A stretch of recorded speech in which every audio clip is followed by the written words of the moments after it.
Hello, everybody, and welcome to Ring Post Radio, the only show where if we record long enough, I'm sure there will be another Kendrick Lamar diss track. I'm your host, Ryan Knightsey, the voice of the Tasteless, returning to the show. And I am joined, as always, by Scotty Edwards. Scotty, how you doing? What is the last thing you talked about on this show? Ooh, good question. Good question. It's been a long time. I think we previewed Dynasty. Yes, JD. it was the JD show, I believe. Yeah. We previewed Dynasty. We talked about his new book. Yeah, you've been gone for a long time, but welcome back, my friend. I I hope you have a lot of takes today because it's been. Yeah, I've been sitting on a lot of takes. You know what's funny? I've heard from a lot of people. They're like, "Is Ryan okay? Is Ryan alive? Is Ryan gonna ever be back?" I said every time, "I think so." The answer was always, "I think so," to pretty much all of those questions. And now you are back. Maybe you're fighting the world to be back, but you are back. And what's funny is that I'm not going to be here next week. That is true. That is true. I am as back as I can. I have like all my energy back. So if you didn't know, if you were listening to the show, Scotty gave as many updates as possible. I got the flu. I tested positive for both strands of the flu at the same time. That evolved into bronchitis. And I'm, as you can probably tell, I'm going to be coughing on and off and have my mic switch, my mute button on and off all episode long. So I'll be coughing along and I'll do my best to not have it on the air. But I have my energy back. My cough is the best it's ever been, but it's still not great. You can probably tell my voice is not fully there. And then also while this process has been going on, I bursted my eardrum. I have a perforated eardrum. If you can tell on the video, I only have one headphone in. It's because the other one has a hole in it. Basically, Scotty, listeners, what I want you to know, this was the one year out of several years, out of probably most of my life, Scotty, where I forgot to get the flu shot. All of this could have been avoided, probably, or at least lessened, if I just got my flu shot. So the lesson here, folks, get your flu shot. Because I got both strands of the flu, bronchitis, clogged eardrum in the left ear, clogged and perforated eardrum in the right. My body is rough. And all of this probably could have been avoided if I just got a flu shot. So that's the lesson. I'm glad people were worried for me. I'm glad people were concerned, but I am back and I'll definitely be here next week as Scotty takes his leave of absence. But it should be a good show next week because I know what we're talking about already next week and some special bonus audio as well for next week. So we'll talk about that till then. But we're here today. Yeah, I have a lot of takes. I'm not going to go into like the super ice cold ones of like what are my thoughts on Dynasty are. Hey, man, did you like Bryan Danielson versus Will Ospreay? Yeah, I give it 5 stars. Yeah. I it's been a long time, so like it's really weird that we missed an AEW pay-per-view too. So it feels longer, if that makes sense. But well, because we missed an AEW pay-per-view and then we missed 2 weeks of television with like big time angles on both. You know what I mean? So it's like there's a lot. I guess we didn't miss technically the last Wednesday's episode, but still, like it feels like we've missed a lot. And I appreciate you manning the ship while I've been gone. I was planning to come back. Scotty talked about this last episode. I was planning to come back last episode, but my cough never got any better because it was turning into bronchitis. I was like, I can't go. So I appreciate manning the ship, Scotty. That episode was a mess. I learned that. I didn't look at my phone until 2 minutes before recording, so that was good. But I've learned, and now we're here, and now we're recording. Ring Post Radio back, and I guess we could do our regularly scheduled programming. I guess it's regularly scheduled now. Yeah. Well, yeah, it's regularly scheduled until next week, where it's slightly different. I can't laugh or I'll start coughing. Excuse me, folks. All right, let's get into the regularly scheduled program. As Scotty talked about, we are basically just going to have a lot of shows to review and preview, mostly in Japan. So we'll just get straight into WWE. We're not talking about any US wrestling here today, Scotty. We're talking about Japan and we're talking about France. That's the all French Federation. yeah. WWE. At this rate, go back to the WWF, World Wrestling in France. That's what we got to do for this company, because World Wrestling French Entertainment. WWE Backlash France took place last night in the LDLC arena with an attendance of about 11,500 people. A special note that they made was that this is the largest gate in WWE arena history, which I believe Brandon Thurston of WrestleNomics put the numbers together that if, on average attendance, you said 11,500, it was the largest gate. If you broke the record, it would be the average ticket sale would be $300, which means this crowd spent a shit ton of money for this pay-per-view. What's wicked funny about that? I said to myself when I saw them do like that thing, I was like, oh, that means people in this crowd just spent a shit ton of money for no reason. And I was right. But, they helped, I think, at least elevate the show the best they could. And, for a 5-match card that mostly on paper made me sit there and like, all right, this is all right. Like sitting through 3 hours of this, I thought it was going to be tough, which is why I watched on delay. But it ended up being a pretty solid show, all things considered. So good job by the French. I think they came through big time. Clearly they did, because they paid for it.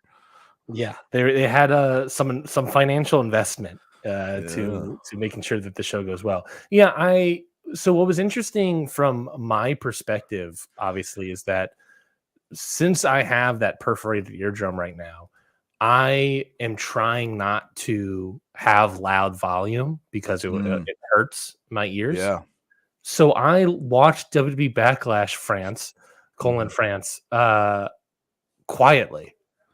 And it was a wild experience knowing that they constantly talked about how much the crowd was great. And I'm like, I can't hear the crowd. So it was a wild experience. It was, I think, like watching it without the crowd, knowing that this crowd was like an extra star type crowd. Yeah, they sure were. It was interesting. I still thought the action was good. And I still thought it was interesting to see, like, I think top down of this card, everyone pretty much had their working boots on, whether it is because they're good workers or whatnot, or probably because this crowd brought something, out of the workers. I think like that was fun. It brought something out of Alan, let me tell you, buddy. I'll tell you that much, yeah, for sure. Alan for sure woke up and put on the working boots for this show. But yeah, I mean, I think the crowd definitely helped the workers. It wasn't just like the crowd existed. It was a real loud crowd. And it's fascinating because it feels like WWE in the past several months has had extremely loud crowds. It just, for some reason, this loud crowd seemingly affects the workers more. I don't know if there's anything there. Maybe, I don't know. It just comes across to me as loud crowds before, but not to the workers. So I don't know what the disconnect here is. Anyways, I don't know what that is. But I think it definitely brought out something more, and it made the show better. And I imagine with the crowd itself made the show volume wise better. And it was definitely needed to be better, because if this crowd didn't exist and the workers didn't feel invigorated, Scotty, I think this show could have been easily way worse than it was. Yeah, it was like every time that they did like the I was told it was the song they sing when they're drunk, which is like every time like they heard the word phenomenal and they're like yeah, like that one. I was like, I have no idea what's happening, but I'm having a good time. Yeah, like the crowd just elevated every single match, and we'll get to it from like the start of the card to the end, but like pivoting that first match to a street fight was like the best idea they could have had, because that just got them into it. Well, they're already into it, but like had that been a normal tag, I think you would have thought things died down, or they would have just taken the match over, because Not gonna lie to you, wouldn't have been that exciting. But it ended up being pretty exciting, and that just kind of carried through the rest of the night, even with some, ups and downs. This is why I like WWE doing the international pay-per-views for their non-Big Four, because I think it's just better to get that natural feel, and it's going to elevate lesser matches. Because I saw people saying like, "Oh, well, this should be a better card." I was like, "It's Backlash. Like the Backlash is never a good card. Yeah, you could have added like a match or two, but like ultimately at the end of the day, it's not that important of a show." And Yeah. that's why I like the international crowds for them instead. I do like this trend of Backlash having the best crowds of the year. Going back Yeah. to last year of Puerto Rico. Yeah. That's good. That's a trend, and they need to continue for sure. It's a But yeah, shame that they have a French superstar like they had Bad Bunny. that's true. That is true. Well, let's go straight into it since you already brought it up. The first match, Bloodline, Solo Sikoa and Tama Tonga making his wrestling debut in this company, defeating Kevin Owens and Randy Orton. Like you said, the match started, went wild and crazy. Nick Aldis came out, made it a street fight. I thought that was a very like Attitude Era-esque like opening of the show. And yeah, and then it was basically for 20 minutes, kind of like a walk and brawl for the most part. Then it got, table heavy, violent sort of in the middle. And then we get to the end and we get the re-debut of Camacho. I'm sorry, not Camacho. Tanga Loa, Tama Tonga's tag team partner in New Japan, has officially, GOD has reunited in WWE, if you can believe it, Scotty. Listen. I thought this match was a lot of fun. It was my second favorite match of the show, but I let out the biggest laugh when that man showed up. I just want everyone to know. So I'm watching this on delay, and Ryan goes, "Do you care about spoilers?" Because I'm texting you that because I'm watching it live. Right. Hold on. So I'm in the middle of the show, so I was like, I'll just wait. Like I'm sure it's coming in a few minutes, and I just couldn't stop laughing. I was like, "You have to be joking." I was like, "They signed Tangaloa? Yeah, Are baby. you kidding me?" Yeah. I mean, good for New Japan. What do you mean good for New Japan? WWE, another American company, take all these top stars from New Japan. Chris Samsa had the best tweet. He goes, "I am happy that Tangaloa is in WWE. Shoot, wait. I mean, I'm happy for Tangaloa in WWE. Maybe he'll try to wrestle there instead of make a mockery of the sport. Shoot, I mean, I think he will have some great matches or tell some great stories there." Unbelievable. Perfect tweet. Yeah. Have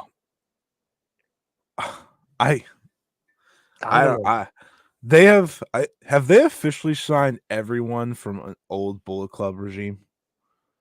Oh, like Bad Luck Fale is still out there.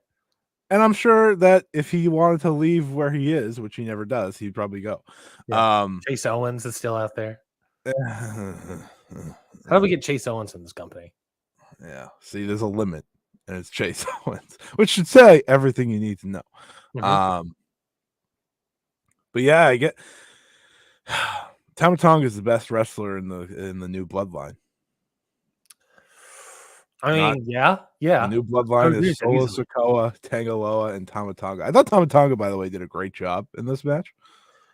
Yeah, I thought for him, I thought he stood out. I always forget how short these people are in New Japan compared to like when he was next to Randy, I was like, this guy is puny. I know. Yeah, I thought that Tama Tonga looked good for what the match was. Right, of course. The match doesn't showcase anything really. No, it's not a match he does ultimately.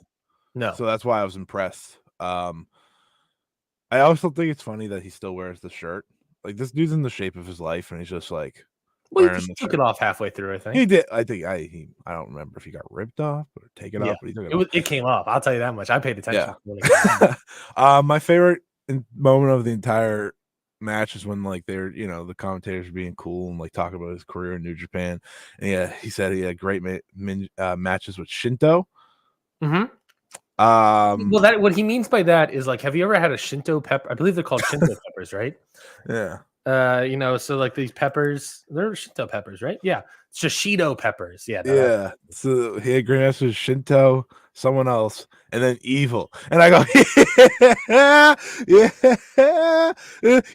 you're damn right. You're damn right. That's the wrong one. that's the wrong one. That's the wrong one. There it is. That's the real one. There we go. We got there. We have too many pictures here. But everyone online started complaining about it was like, oh yeah, Evil sucks and all this other stuff. You can't have good matches, and I'm over here, I'm tweeting like, y'all are crazy. He had House of Torture Evil's best matches ever. What are you talking about? Those are the matches that Ryan will take to his grave. He gave Evil 2 great matches. Ryan's pillar of great matches. Fun fact: Ryan's pillars of great matches are like some random Osprey ones. Like some crazy tag match, and then Evil versus Tama Tonga. Well, it's a specific genre of Evil matches. It's where it's the same sort of thing as the Yota Tsuji win over Evil in New Japan Cup, where it's like it's the genre of Evil matches where Evil constantly wins by interference, and then the one match the ultimate babyface is able to overcome the nonsense. Yeah, I remember that's the specific Evil match that always works. That is a Hall of Fame type match. And Tama did it twice. Baby. He did. But yeah, the match was good, and the new Bloodline's funny. Yeah, the new Bloodline is interesting. A lot of people expected Jacob Fatu, and look, with Jacob Fatu's history of what's the word? Prison. I doubt he's showing up in France for this show. So, Tama Tonga, best in the Bloodline right now. If Jacob Fatu shows up, he'll be the best. But shout out to Camacho. What's Hunico doing? I don't know. And then Kevin Owens, Randy Orton. I thought they were pretty good, and I think they brought everyone along really well. Yeah, I do have to say this. Isn't it very funny that 2/3 of the new Bloodline are older than Roman Reigns? What are you talking about? Eric Bischoff told me these were nice young talents. Sure. I didn't know Tangaloa was 40 years old. Oof. I thought he was a little younger than Tama, but he is not. He is 1 year younger than Tama. That's not a little. That's barely. Well, good on Triple H for bringing in a looks at record 41-year-old and 40-year-old tag team into the company. When's the tall one going? Mm-hmm. Gotta be soon, right? Oh, you're talking about Hikuleo? What other one would you meant? You thought about Fale for a second? I thought Fale for a moment. I was like, hey, I guess Hikuleo they'll want the most. So they've already expressed interest in Hikuleo reportedly. Do you think we should just use WWE to sign all the people we want away from New Japan? At this rate, I mean, sure, it's working. It's working. They got Tonga Loa, so it's working. And if they bring Hikuleo, there's this guy in the Best of Super Juniors. His name's Hayata. He doesn't actually work for New Japan, but you should take him. Well, let's move on to the next match. WWE Women's Title match. The triple threat here. Bayley defeats Naomi and Tiffany Stratton 13 minutes and 34 seconds. Have we considered that Tiffany Stratton should win the belt? I think we have. And I think I reconsidered it again watching this match. And I said to myself, man, it's a shame Bayley just won this title because that's not happening. But they protected Tiffany Stratton. And honestly, she got a lot of shine too. She did. She's awesome. Like legitimately awesome. I thought this was a lot of fun. Again, match brought up by the crowd. But yeah, Tiffany was unreal. I thought like that was very clear. This was kind of her star-making match, even though she wasn't winning. Mm-hmm. Yeah, I really no complaints about this. Like it wasn't like out of this world great or anything, but it was just a really solid match that also, by the way, it's incredible how over Bayley is overseas, no matter what. Like her level of over is higher than like everyone, every single time. So good on her. But yeah, I never had hopes that Tiffany was winning, but hopefully she's champion. I would say by end of the year. I don't think you wait too long. Yeah, no, my read off this match is that they obviously see Tiffany Stratton as a future champion. Yeah. This match was designed to give her a lot of shine and also protect her. So I wouldn't be shocked. I agree that she'll win the title before the end of the year. I wouldn't be shocked if it's like by SummerSlam. Mm-hmm. Or at SummerSlam, or even at SummerSlam. It's this year. It's for sure this year, and I wouldn't be shocked if she's the one that beats Bayley. You know, yeah, it's insane. They got a replacement for Charlotte that's better. Yeah, I don't mean to like say that. Working knees. Yeah, well, that too. Was she the only? Knock on wood. I don't. You know. I know what you're gonna say. I know what you're gonna say. So just so that you don't say it, so we don't jinx it. Yes. Yeah. She the only one that made it out of the Performance Center alive. Yeah. I think Lyra Valkyria. Oh, that's true. That's true. But I think Tiffany it counts more because she was literally trained in the PC. Like Lyra wrestled before, so yeah. Tiffany is like Bianca Belair levels of like a proper Performance Center trainee that is like actually they have something here. Yeah. But yeah, I'm trying to think of anybody else, and I can't really think of anything else. I guess Roman. Women's wise, yeah, women's rise definitely. I mean, everyone else is like wait and see. So yeah, pretty much. WWE World Heavyweight Title match: Damian Priest defeats Jey Uso in 15 minutes and 47 seconds. The crowd did their best. I didn't enjoy the match, but the crowd did their best. I just it doesn't help that one, you know who's winning. Two, I'm not really intrigued by either of these two. Like they both need the right opponent. Like for one, Damian Priest needs Bad Bunny, and Jey Uso needs more time. Apparently, he needs more time. Yeah. I don't know. I think the Bloodline stuff has me way over the top on the run-in world title match, which they had plenty of in this. So, yeah, Judgment Day turning into like House of Torture. I mean, it's always been like a House of Torture gimmick, but they wish they were House of Torture. Yeah, I mean, obviously, so the story of this match was just like House of Torture. Judgment Day constantly like interfering at the behest of is it at the behest? Is behest the negative or the positive? Either way, at the regret of Damian Priest, I'll say. And then Damian Priest still getting the win. So I don't know. I guess that means you look at it long term that we're either going to have a breakup of Judgment Day or they're going to listen to him, and when they decide to not interfere, that's when Damian Priest loses the title. Yeah, it's really funny because he was absolutely going to lose if they didn't interfere. Yeah, that's the whole story, right? It's like he was 100% going to lose if they didn't interfere. So, yeah, I mean, I don't know how I feel about that story because otherwise it's just like we're going to get constant interference until they don't, and then he loses. And that makes Priest look bad. So that's okay. Yeah, I don't know. I guess it's fine. I don't know. This match, like I said, it's interesting that they want to do the turn when Rhea and Dominic are pretty much out of order. I think maybe there's an argument of that story.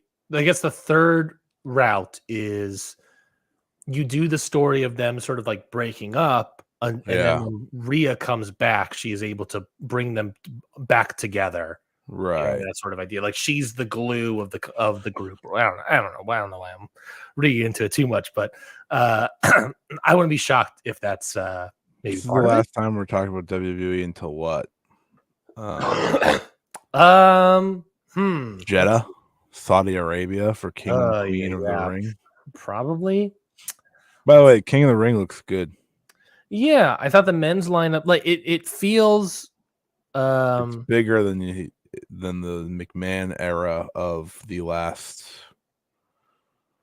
I don't know. When did it go away? Post Booker T, and then came back. with William Regal. Like William Regal on, it feels a lot more important now than it did, which is good.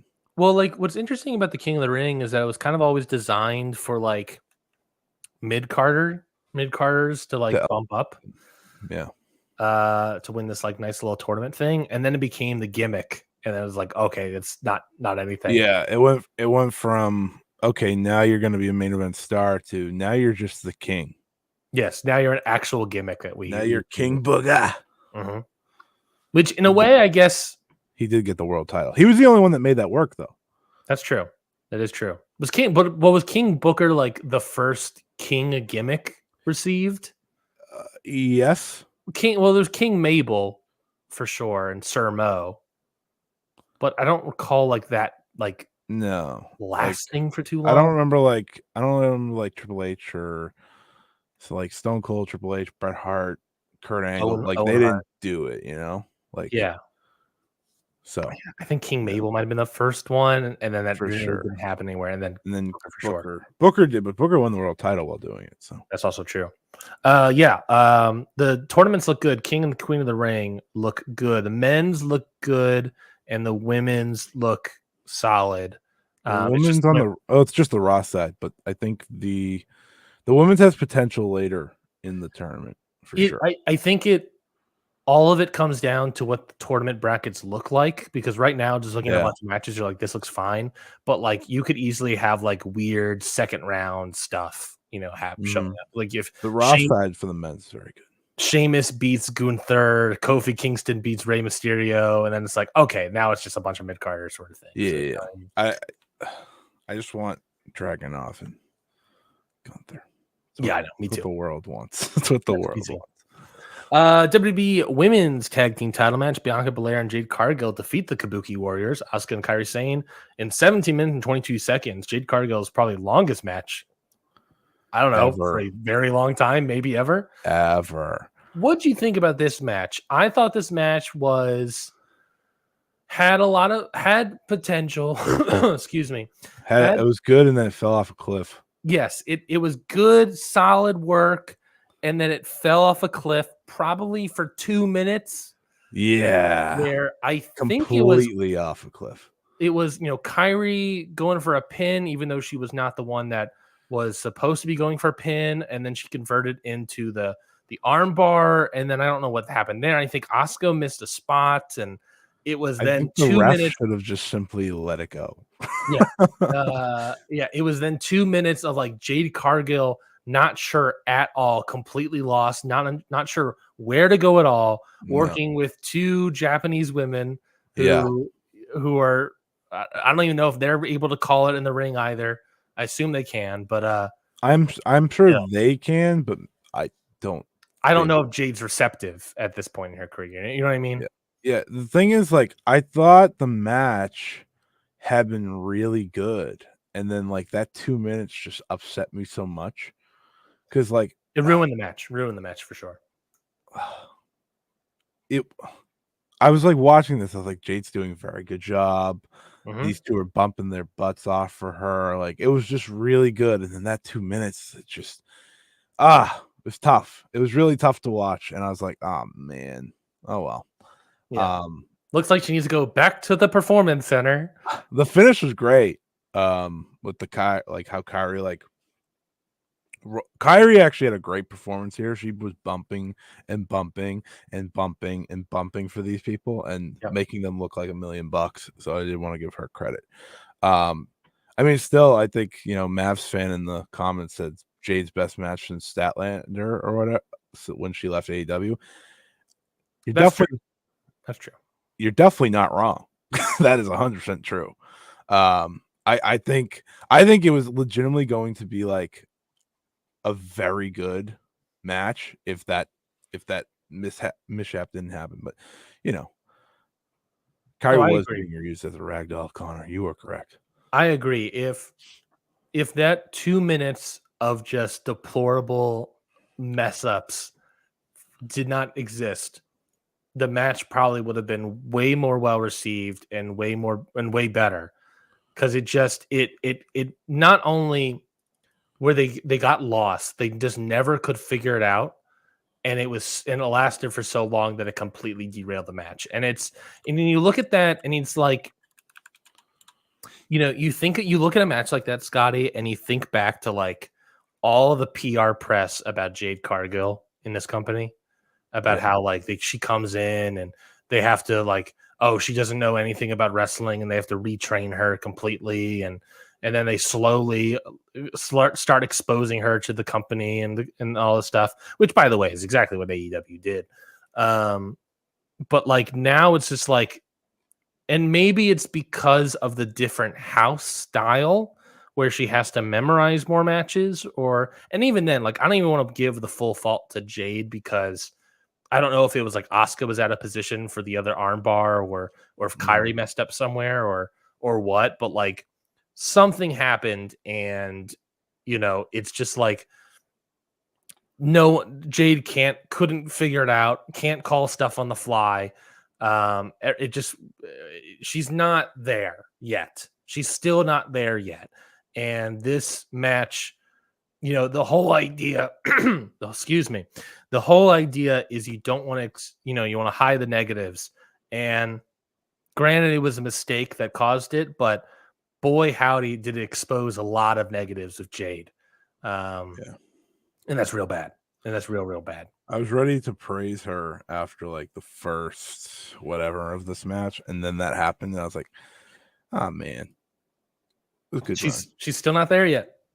That's, she's still not there yet. That's sort of the resolution I got from this match is they have figured out a way. WWE has figured out a way to get to that proper presentation, but she's still not there as a wrestler. Hey, yeah, but maybe she's in the right company where that doesn't matter.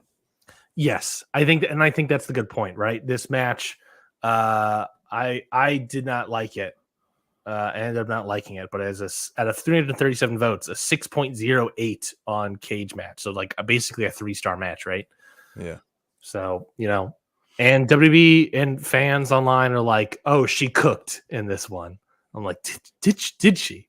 She was 1/4. I'd have to avoid the part that I can't stop thinking about from the match. Yeah, she was 1/4 of the match and just completely messed up a long ass sequence of that. So I don't know. Jade, good on her for winning a title, I guess, but they got a lot more to figure out still with her before she gets anywhere. Anyways, WWE main event, WWE title and Universal title match. Cody Rhodes defeats AJ Styles in 27 minutes and 18 seconds. Scotty, what do you think of this match? Hey man, they don't call it the Universal anymore. That's gone. It's just WWE champion now. Oh, hey, look, tell Cage Match that, because that's what they. I will. Call up Cage Match man. I don't know why I don't know. I just saw that too. I don't know why they're doing that. No, I thought this match was the perfect, like, this is why people wanted Cody to win the belt. Well, for one, and also why it's nice to have a big world title match on every pay-per-view again for the first time in 4 years. I thought this was really good. I think AJ Styles had the best match of his run in a very long time. Like, I can't tell you the last time AJ Styles had a match this good. I really can't. I'm sure someone's gonna say like maybe Danielson and Styles in the PC in the pandemic era. Like, AJ Styles hasn't had a match this good since then, at least. That might be true. I gotta look it up. I feel pretty confident about that. I've been one on the show to say AJ Styles ain't that guy anymore. So I feel pretty, and you know what they say. He's a little bit bigger now. Maybe things are helping him move a little bit better. I don't know. But I thought this was really good. Crowd was incredible. Cody is the world champion this company needs right now. To keep them hot. I know people have been like starting the conversation. Are the ratings down because Cody's in the main event? And it's like, no, the ratings are down because NBA and playoffs are on. But it's fine. Do you have any concern though with that other report coming out of like they have no plans for him? Yeah. They never have plans for any world champion ever until it's SummerSlam. Yeah. They just got used to the past 4 years of not having a world champion to have to book for until SummerSlam. So, it's fine. They're just running people out there, and this was a good start. We'll see. We'll definitely see. But I'm not too worried yet, just because Cody is good at making things up, if that makes sense. Like, he just kind of does things and it works. But this was really good. This was far better than my expectation, because I was like, that's AJ Styles in the year 2024. So I'll take that as a victory. Yeah, I thought it was well laid out, well paced. AJ Styles definitely showed up to insult the haters, a la Scotty. A big fan always of when a match randomly has a burning hammer in it. Less of a fan of when you kick out of a burning hammer. But it was also like a proper burning hammer too. Like it looked like legit versus sometimes they just like it's like an STF. Right. Now, kicking out at one. Do I have big gripes about it? I don't love it, but it's also not, AJ Styles. Are you happy to just see it? I'm happy to see it. Now, the concern I do have is, and it happens to every move, but like, I'm concerned. We're now going to be that. I'm concerned that the burning hammer is going to turn into the Canadian Destroyer. So I wouldn't worry about that, just because like no one uses this move. Yeah. Like, they've just accepted not to use this move. So like anytime I see it, it's still like a big like pop moment. Well, no, you say no one uses that move, but it is the tag team finisher of Pete Dunne and Tyler Bate. All right. Have you seen how they hit that? That ain't a burning hammer. They hit it bad, I know. That ain't no burning hammer. They hit that like Eddie Kingston hits a Northern Lights bomb. It ain't looking good. That's fair. That's fair. I'm over here being like, I don't know. I'm the Jake Roberts with the DDT. I'm like, hey, that move is protected. Here, if people start doing it and then it's not protected, then yeah, I think it's time to have big gripe. Yeah, but I don't know why some of them just use it. Yeah, that's a fair point. But yeah, I thought this match was really well, and like you said, I think AJ really stepped up in a great way, and it was nice seeing a great AJ Styles match again. It was nice and refreshing to be like, oh yeah, this is what that guy could be. Is he turned over a new leaf and we get this consistent guy for the next several years? I doubt it. Highly, highly doubt it. This man said he's in pain when he wakes up in the morning. Yeah. So I doubt it. But and then I guess we'll see whatever happens with Cody next. But Card certainly helped the match as well. Along with it as always. And that is WWE Backlash. That is true. Okay. I went through AJ Styles' cage match. You ready? Yeah. Okay, so this match on cage match, 8.77 out of 418 votes. So that's like a 4.5, 4 and 1/4. All right, so I went through and I just pulled every match between now and the Daniel Bryan match that was above 8 stars or whatever on cage match. Ready? Mm-hmm. Here we go. May 12th, 2023. Let's see if you remember any of these. AJ Styles versus Edge versus Rey Mysterio on a Friday night SmackDown. I remember seeing the graphic for that. Don't remember the match itself. It was a WB World Heavyweight Title Tournament first round match. Sure, whatever you say. Styles getting the win. Yeah, that was 8.01. Moving on. Another triple threat. I'm seeing a trend here. June 28th, 2021 on a Raw in the Thunderdome. AJ Styles versus Riddle versus Drew McIntyre. Interesting. This got 8.10 on cage match, a 4.25 stars from Dave. Okay. This is when AJ Styles was teaming up with Omos. All right. Again, we're in 2021. 2021, still September of 2021. AJ Styles versus Riddle in a singles match on a random ass Raw. Anything? No. Anything? No. This is the show with the main event of Big E versus Bobby Lashley in a steel cage match for the WWE title. Sure. Yeah, don't remember anything from that. And then we go all the way back to 2020, June 2020. AJ Styles versus Daniel Bryan, 9.06 on that SmackDown. So I said what? 3 matches above 8, and you can remember any of them? Yeah, so I'm right. So I don't even remember the Styles versus Danielson one, but I'm just told that one. I vaguely remember it. I remember it being great. I don't remember anything specifically about it, but I remember it being great. All right. Well, there you go. They don't want none. Hasn't been good in 4 years. Or no, sorry. Let me rephrase it. He hasn't been great in 4 years. Good, for the most part. I would say he's been good for the past couple of years. They don't want none. They don't want none. The beginning of his new theme song is freaking hilarious. They don't want none. All right, bud. I'm the learning tree. All right, let's move into Mass fan chat. Watching this match made me wonder how good Omega versus AJ would be now and in 2016 or 2018 when both were at their peak health. Yeah. Question. I mean, I think they could still have a great match now with Omega healthy. Obviously, like we're not having Omega wrestle with diverticulitis. But 2016, 18, yeah, that would have been special. And also, like, even like 2024, maybe 2025 when they're healthier.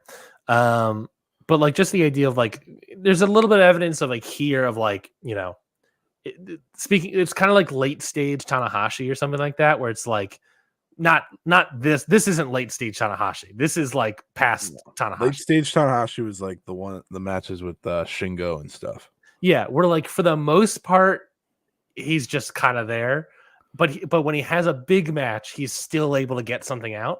Yep. AJ finally has a big match, takes it seriously, big time opponent that he wants to wrestle with, and he goes out there and wrestle. Yeah. Otherwise, he's like, all right, I'll be in Georgia, you know. Yeah. So that's exactly what he says, actually. Yeah, all right, I'll be in Georgia. Go Bulldogs. Anyways, let's talk about New Japan. They don't want none. So you watched Wrestling Dontaku Night 1 and Night 2. I was unable to, except for the main event of Night 2, the world title match. So I will walk you through this show. Yeah. I know the bulk of it really, I think, is the last 4 of each show, but I know which ones you watch, so I'll walk you through what you watch. Yeah, you sure do. You sure do. Kind of a preview tag here on Night 1, 6-man tag team match. House of Torture Evil, Ren Narita, Yoshinobu Kanemaru defeats El Desperado, John Moxley, and Shota Umino. We'll probably talk about it more when it comes to the main event of Night 2, but any sort of thoughts specifically about this match? No, it was fine preview. Okay.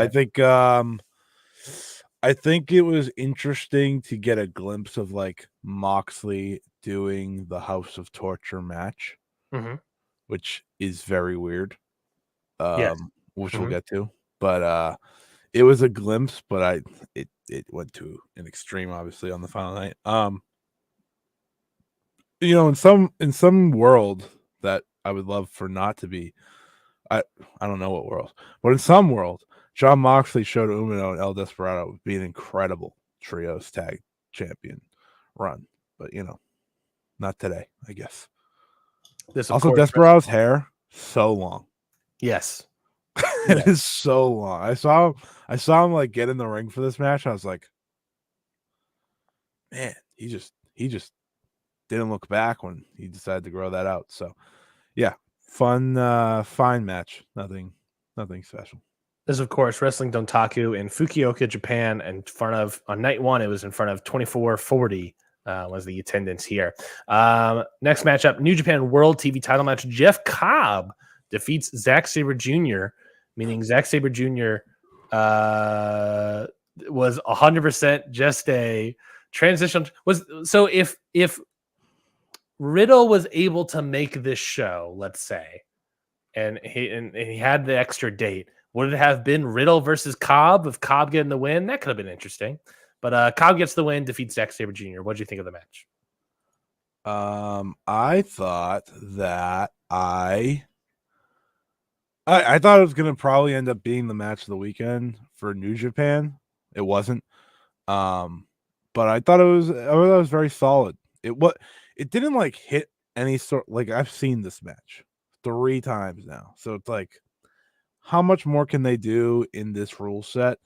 But they're very good that it was never going to be bad. It was never going to be like okay. And Cobb winning was a nice surprise because I think this is an interesting role for Cobb, and it also takes Zach away from this, which is probably the most important part, right? Like you and me have talked about this many times.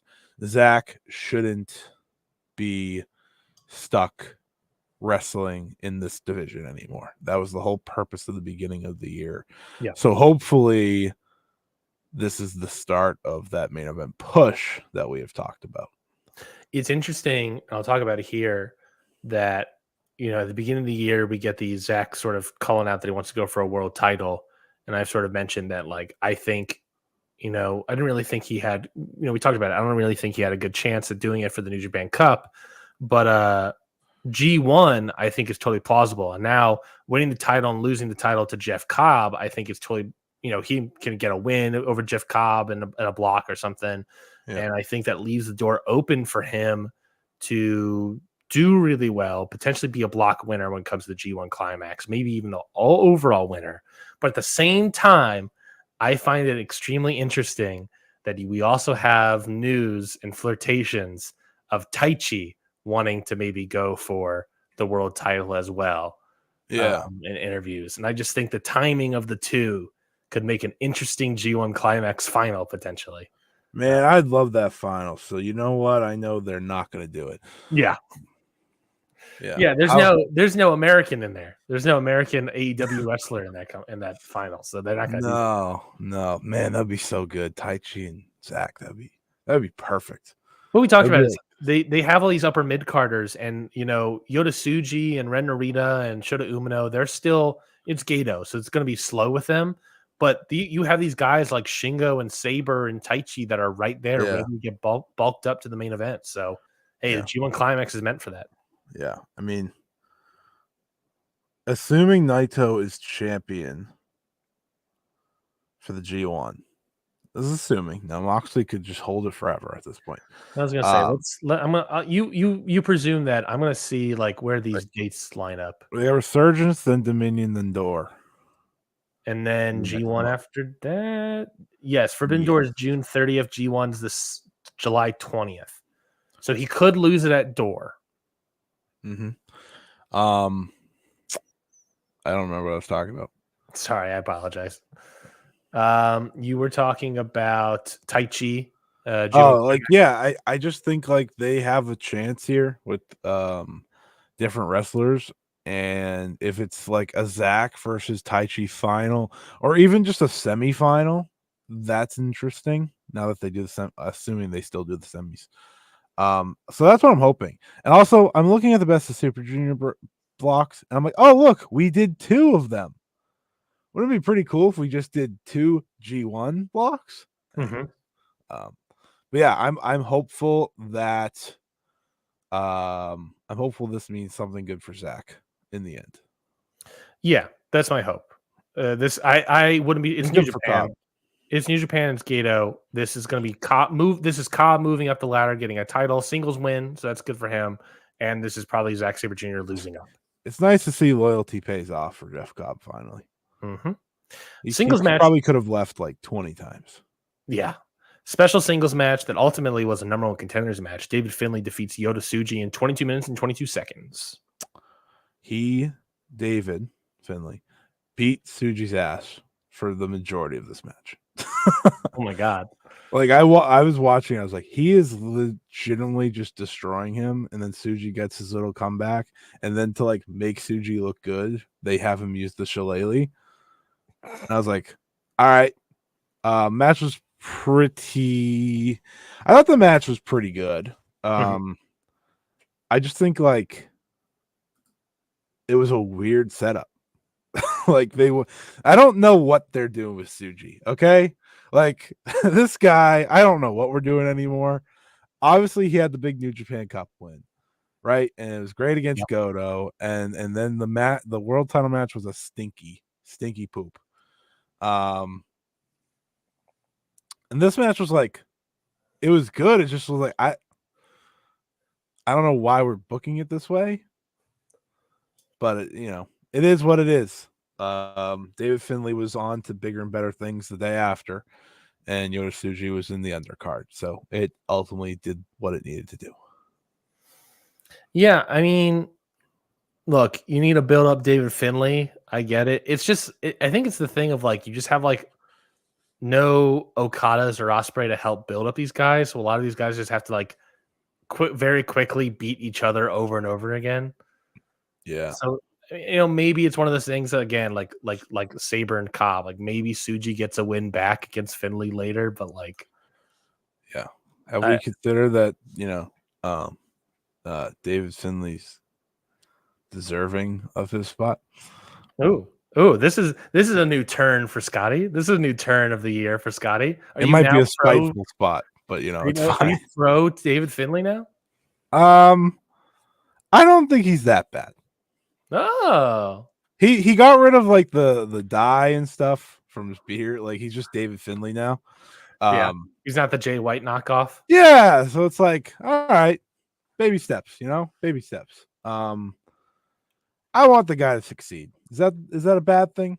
Maybe, but you know what? I do, and I'm happy that, as we'll get to, he gets to actually have a title run now, because New Japan loves to cut these people off. Mm-hmm. Like before they can get going. So now I want to see what like he can do.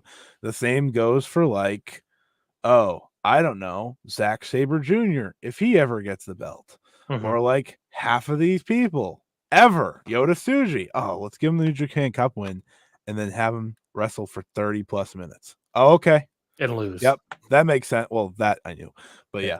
It was like that's what they like to do with these people, and I just don't get it. So like I'm hopefully for David Finlay, because at the end of the day, here in New Japan, there's not a lot of hope.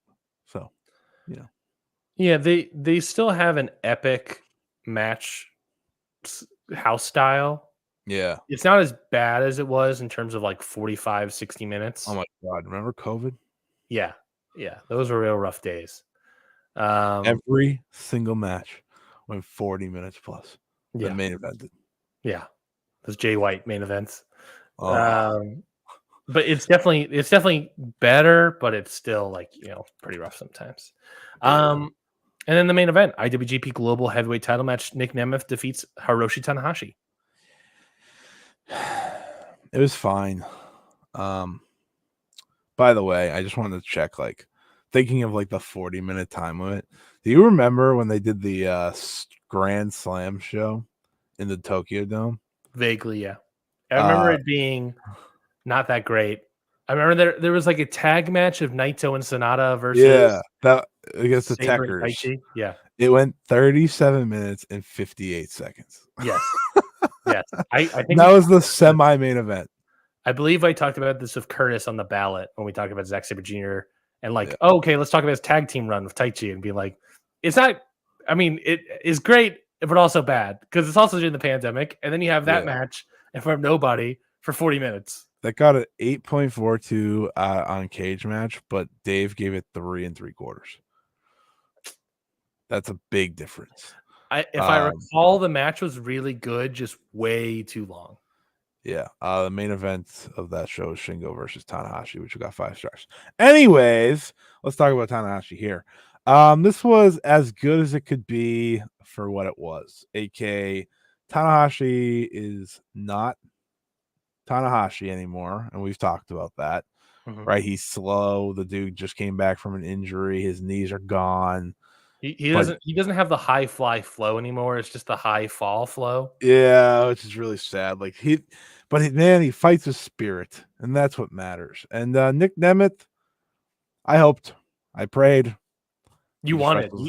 I really wanted Nick Nemeth to be good, but he just wrestles like he's in WWE plus mat work. That is the change of Nick Nemeth. So it's like, You know, if out of all the things that you could have had to make me interested, mat work was not one of them. It's not where I'm feeling, but you know, it's fine. It's okay. I get over it. They've had a few swings and misses. You know, New Japan's had a few swings and misses, and Bushiroad got what they wanted with WWE people as champion, and it helped their company absolutely zero. So there you Yeah. go. So obviously, after this match, David Finlay challenges Nick Nemeth for the global heavyweight title. Yeah. Assuming Finlay gets the win there, and Nemeth is gone. You know, Well, the match already happened, but yes. Oh, it did? Oh, good. It happened on the second night of Dontaku. Oh, okay. Great. I didn't see that one yet. Hey, David Finlay won. I had no idea the match happened and that David Finlay won. That's fully had no idea. Okay. So let's assume that Nemeth and Riddle are gone, right? Yeah. Riddle feels like it's a gone. You never know. Nemeth, he just lost, so can't fully tell, but it's sure. I don't know if it was you got a vibe post match. I figured he was gone. Okay. Obviously Moxley is obviously still around, and so we're just going to push him to the side for right now.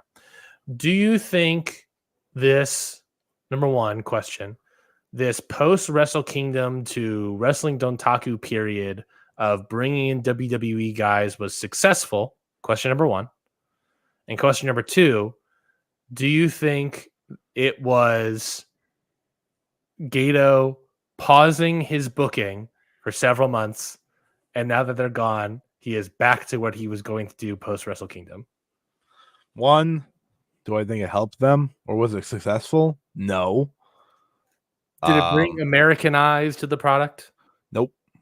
No. If anything, based off of maybe it brought American eyes to the product, but boy, oh boy, did they run away after a few shows. And number two, do I think Gato can get back to his booking now? Yeah, I do.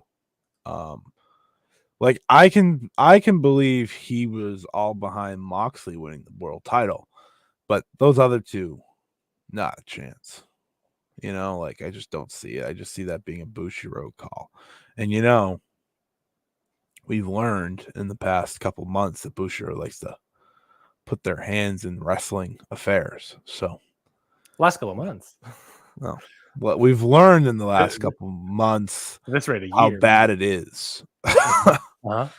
And I am convinced that's exactly what they wanted here. And yeah, I'm happy that we can move on. Yeah, and I think, you know, looking at night two and the attendance of night two, same building, same show, same city. Night two, Wrestling Dontaku, Fukuoka, Japan, 4.2 thousand. Yeah. 4,238. So another $2,000 in attendance. And the difference here obviously being that there is a IWGP World Heavyweight title match in the main event. But again, it's Moxley against Ren Narita. Probably not a draw necessarily, Ren Narita. He is now, buddy. He has got a little feather in his cap. And, maybe you can give points to Nick Nemeth and David Finlay, but they were the main and the semi-main of the. No, you can't. Let me finish my statement. You could argue maybe you can give them points, but they were the main and semi-main of the night previous, and they had 2,000 less people. So I don't think there's any room to stand. It was impromptu. Maybe, and then if anything, maybe you give points to Shingo and Kid, but I don't really know. I don't think they're a little too far away. I think it's all Moxley in the world title drawing that crowd. Yeah, I agree. I totally agree. It definitely wasn't the tag title match either, which I did not watch.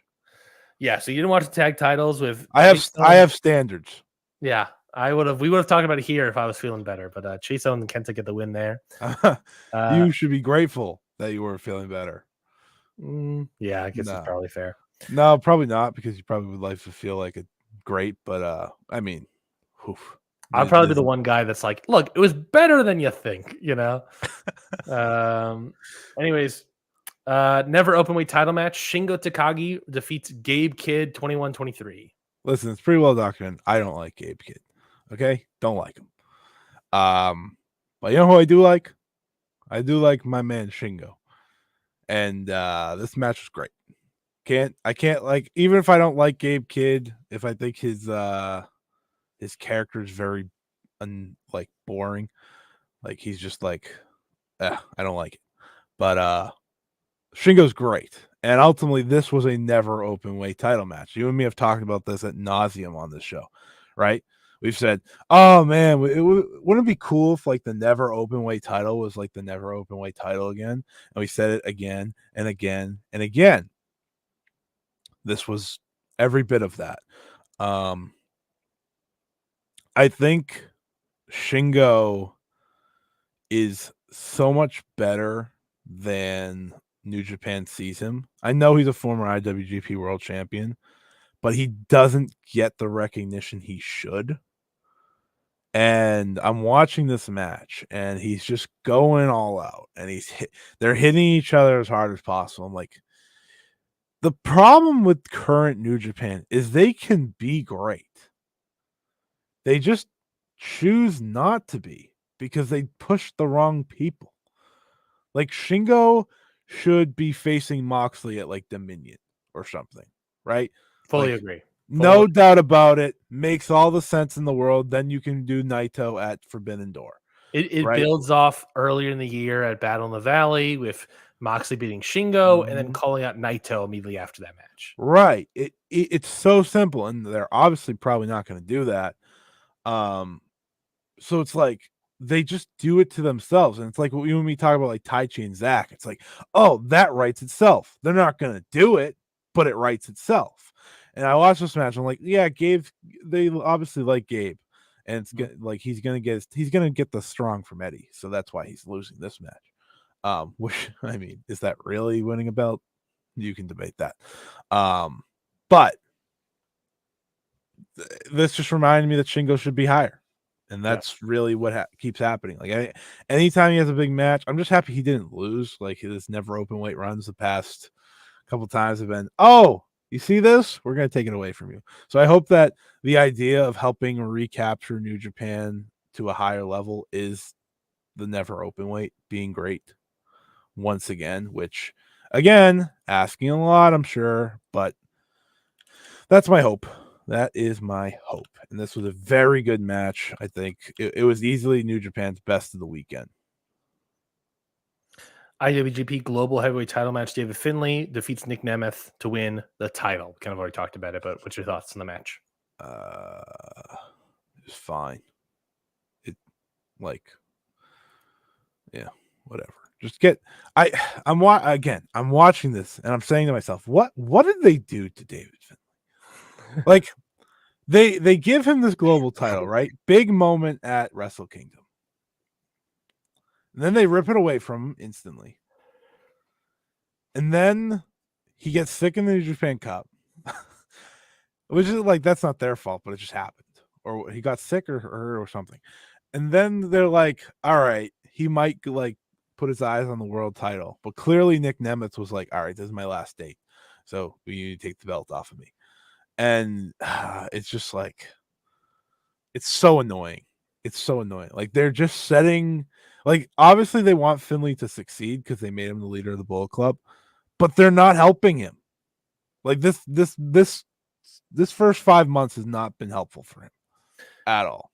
Yeah, talk about like an elevation. Granted, yes, he got hurt or injured or whatever. He got pulled out of the New Japan Cup, right? But still, you know, he loses the title and then he's just kind of back. There's no elevation. He's just still kind of where he was at.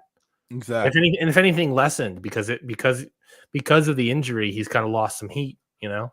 Yeah, absolutely. So I don't know. I'm just hoping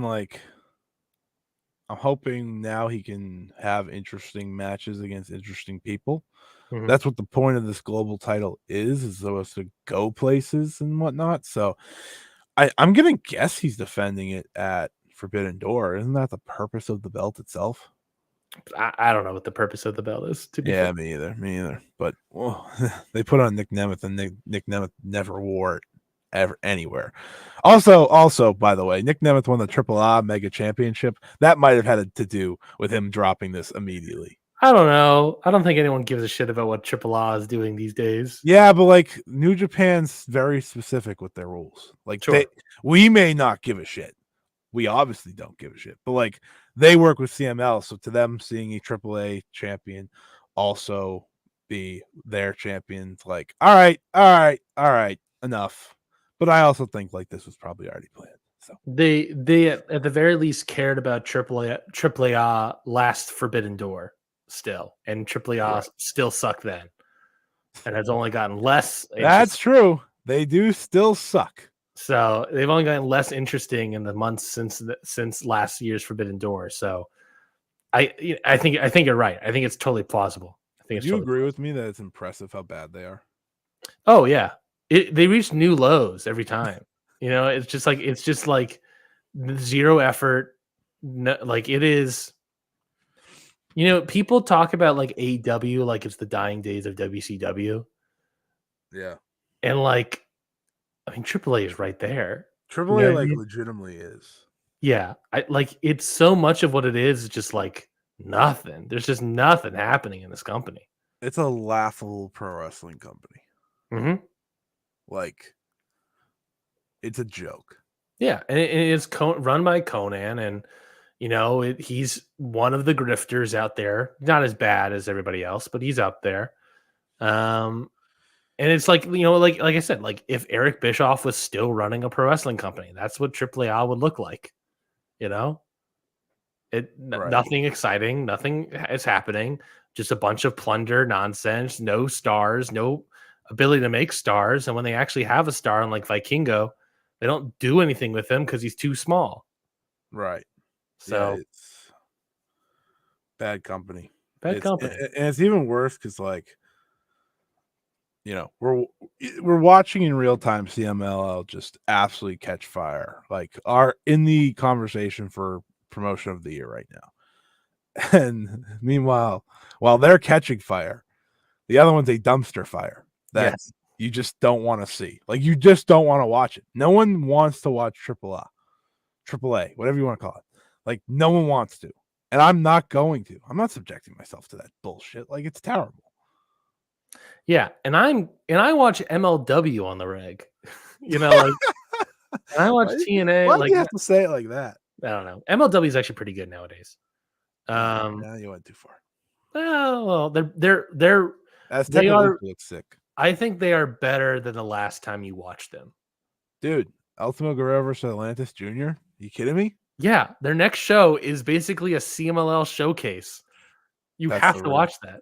If they obviously like the Visa stuff hurt, so that show would have been even better. But it looks pretty good. Yeah. So shout out to MLW. You're not like AAA. Yeah, that's what I'm saying.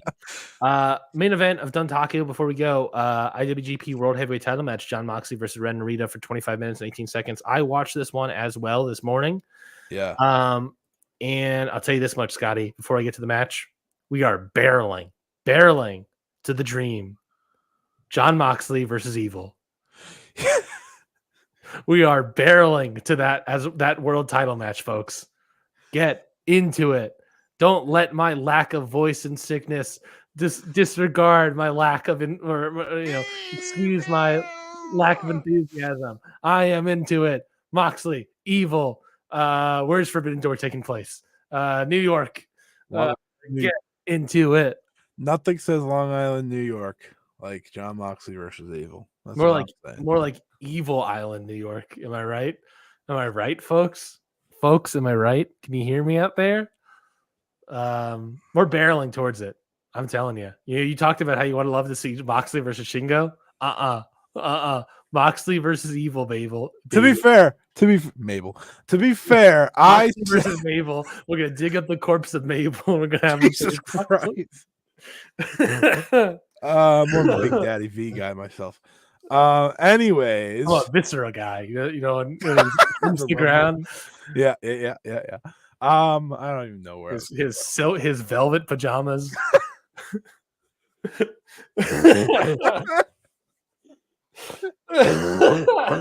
Ryan's gonna be dead for the next 10 minutes, so I'll talk about the match because the coughs are coming. Anyways, the match itself was exactly what I expected it to be. That is that fair? Like I don't think this match really had much more to it because Ren Narita was a odd choice to begin with. Yeah. I mean, good to give him the shot, but like it was never going to be more than this. Though I popped huge when he was getting choked out by Dick Togo, John Moxley, and he goes, "You're never going to take me alive." What is he, a pirate? Like, what is I don't know, or he said something like that. I was just like, "What?" Yeah, no, it was fine. It was exactly what I expected. Like, I'm not someone to watch a House of Torture match and make a big hub about it because I know what to expect. Like, you know, everyone still does that. Yeah. I'm like, you know what's gonna happen. Yeah, it's been the same thing for 4 years now, folks. Right. Like the best part of the match was when like Shuda made the save, but it was like very funny because like I don't know, Shooter's just saving the guy that he's obviously he wants to face Moxley, but it was just funny. Who had a better hot tag, Shooter or El Desperado? Shooter. El Desperado was cool though. Yeah, coming out that exploding the table over Show's head. Yeah, that was great. That was really I'm very much looking forward to Moxley and Shota.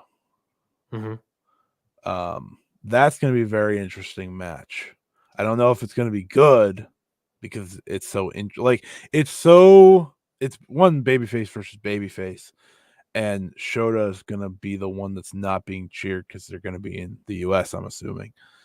So it's going to be interesting. Like, where does Moxley go to make Shota? Because that's obviously his goal here. But I'm very intrigued by that. This did exactly what I expected it to do, though, and it was fine. I have no complaints. Really. Yeah, so when I look at this match and look at match types like this, you know, where it's like very obvious who's going to win, especially for like a veteran versus younger dude, which is going to be the same sort of foundation of an idea with Shooter. Did Ren Narita get enough shine from this match during his heat segments, during, you know, his bumping, and, you know, Moxley give him enough that made him look good? And did Shooter and Moxley build up enough of a climax to a moment where it made, or not Shooter, Ren Narita and Moxley build up enough of a climax to make it seem like Narita was going to win? And the answer to both, I don't think the answer is yes to the second question. I think it's a no. But did Ren Narita get enough shine? I think he got a solid amount of shine. Did he get more than he usually does? Not really. The match was good, not great. Right. So, you know, it is what it is. But like I said, like, the problem with ultimately, and I think this is my biggest issue of House of Torture, as a House of Torture podcast that we are, is that the problem with House of Torture is that, like, nobody is a big threat to the title unless you're evil. Yeah. You know, absolutely. like Ren Narita, or I guess when it comes to heavyweights, you know, but even, you know, Kanemaru when it comes to the juniors or whatever of Show, you know, like nobody, you know, none of these guys are like big threats, and like nothing really matters because ultimately Evil or Dick Togo or any of these guys are just going to come out. And, you know, Ren Narita can't really get shine because we all know that Evil's going to come out, or Dick Togo or Show or Kanemaru, we're all going to come out and, you know, kind of ruin it. So you know that's going to eat into the match time, away from what the potential shine that Ren Narita can get. Yeah. And you know, it's tough for a guy like that, a guy that obviously at one point in time New Japan saw a lot in this guy. Yeah. But then they hated Shibata, so they hated him. Yep. Yeah, he kind of got a lot of heat for that. And kind of wasn't really doing anything, and he kind of was just like floating around, and, you know, good fundamentals, but, you know, when you go beyond the good fundamentals, it's like, what have we got here? And so that's why Great they fundamentals. gave him spooky gimmick. Yeah. I don't know. I don't know. It didn't do much for Ren Narita. The match was good. I would maybe say like 3 stars, but like it was there. It was there. Yeah. You know, it's disappointing. I don't know what I was expecting, but it was just sort of like, all right, that's fine. Based on what you're saying, you Ren expected Narita had more. some good bumps though. You know that one Moxley hit that dive and Ren Narita bumped over the guardrail onto the tables to the chairs and stuff. That was a good bump. I'll always accept a good bump from Ren Narita. To me, the match did exactly what I expected it to do, and that was just give Moxley a win against House of Torture, essentially. So, yeah. And then we go into New Japan Strong Resurgence, which is, I believe, next week, right? 5/11. It is on the 11th, so Saturday. Sorry. Well, Collision will be back too. So we got. I didn't know Collision was not happening this week. Me neither. Me neither. Someone told me, and I was like, "What? Did you see what they put on the pre-show?" For Strong Resurgence? No. Yeah. I was trying to look it up, but New Japan Mustafa Ali on the pre-show versus Leo Rush. Singles? Yeah. I'm here to make a complaint. So it's best of Super Junior season, and now you choose to bring Leo Rush back to New Japan Pro Wrestling? Yeah. Where was this a month ago? When I could have had Leo Rush back. What was the best part of the best Super Juniors last year? Probably Leo Rush, right? Leo Rush and Speedball. Mm-hmm. I'd say. And you kept one. You kept both out, but then you brought one back right before the day of it starting, I think. Mm-hmm. It starts that day, right? Like, Yep. Come on, man. That hurts. That hurts deep. It's a nice little BOSJ preview in America for people that aren't going to be in it. Well, you know, Mustafa Ali refused to lose ever. So, well, we'll find out if he's going to refuse to lose against Leo Rush. Well, yeah. So we got Strong Resurgence that day in America, Ontario, California, in the Toyota Arena. I don't know how his first match is the real. I don't know how it's doing ticket wise yet, but I'll look that up while we're talking about the matches. But this is the show. What we got here: 6-man tag team match, Chaos, Rocky, Tomohiro Ishii in the DKC versus House of Torture, Evil, Ren Narita. He was gone, but he's back in. Jack Perry. Yeah, baby. Are you kidding me? One, Evil in America. Are you kidding me? We're barreling towards it. He's on the show. Evil in America, not just for Io Shirai. Evil in America wrestling. These people hate him. This is gonna be great. And the scapegoat is back in the house. In the House of Torture. Oh my God. He's in the 2 best factions of wrestling. Someone's gonna kill me now. In the US. Anyways, they're not the best 2 factions of wrestling. But it is very funny that he is in both. And I find it fascinating to see if there's anything to come from it. Because the fact that he's still in it says yes, there will be something. I gave you my prediction. As the honor of Tony Khan?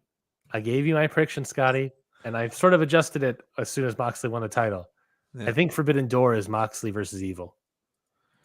Or at the very least, some sort of multi-man tag, because now you have elite House of Torture connections. You have you can do Moxley and BCC and Shooter or something like that. It's all there. You know what I mean? Like it's present. It's present. And the fact that Evil's on the show, I was going to say it for my preview for the main event, but I'll say it here. Main event, obviously, IWGP World Heavyweight Title match, Moxley versus Shota Umino. House of Torture is getting involved, folks. They are getting involved in that main event. Yeah, that'd be really cool if they just didn't. Thanks. I mean, if anything, you can maybe if you don't want to do Evil versus Moxley, you guess you could do Jack Perry versus Moxley. But I don't really think New Japan fans would enjoy that. Oh, New Japan fans don't enjoy many things these days. To be fair. So. But I think we're barreling towards Evil. Hard to blame them, however. Mm-hmm. I can't really blame them on that. Yeah, I think you're right. But I'm looking forward to this because it's a hilarious. I don't know. House of Torture in the U.S. excites me. I'm not gonna lie to you. And they're gonna win this match, undoubtedly. Yeah, the DKC's in it. You eating that pinfall, baby. Even though I think all three could eat the pinfall, DKC's absolutely eating the pinfall. I mean, I would love like Evil or Jack Perry pinning Ishii. That'd be nice. That'd be big, especially if we're gonna build to like a Moxley match. Mm-hmm. Because after Shooter, who does Moxley have, right? I mean, it could be Evil could be the Dominion match, but hey, look, it's happening. New Japan Strong Openweight Tag Team Title, TMDK, Mikey Nichols and Shane Hayes versus Guerrillas of Destiny 2.0. How many freaking times are we going to do this match? I feel it feels like we've done it a lot, right? I think we've done this like 20 times, and I don't want to see it ever. Do you think Hikuleo loses, turns on El Phantasmo, and then joins the Bloodline? The Bloodline of Destiny? Yeah, sure.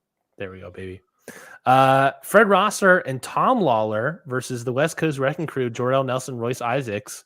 The only New Japan Strong story in existence. Yeah, and I'm into it. I'm into the story. I've liked what Fred Rosser and Tom Lawler have done for the past couple of years, and teaming up, enemies, teaming up against West Coast Wrecking Crew. I'm into it. I'm into that story. Think it'll be a fun match. I think it will be, and I think probably the good guys win. But I mean, yeah, you would think so. After what happened last time with them eating hair and stuff, yeah, they can lose. I don't need to see eating hair anymore. I'll tell you this much. I think it'll be more. I think this match is more exciting. I think this match is more exciting and has more stuff to bite into than the next one. Hey, now, hey, that's the IWGP Global Champion you're talking about here. David Finlay and Kenta. Actually, no, you're shaming Yota Tsuji. Never mind, I get it. David Finlay and Kenta versus Tetsuya Naito and Yota Tsuji. I'm not shaming Tsuji, but you have Finlay, you have Kenta, you have T-shirt Naito. Yeah, I was gonna say Naito ain't taking that shirt off, buddy.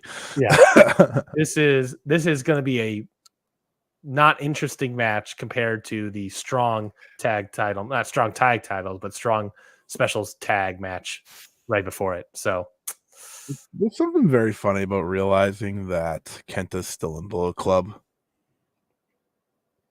Can Kenta join the Bloodline?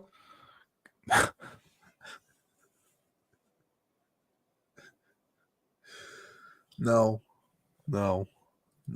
Hideo Itami. No. Yeah, let's move on. New Japan Strong women's title match, Stephanie Vaquer versus Alex Windsor. This is where it's at.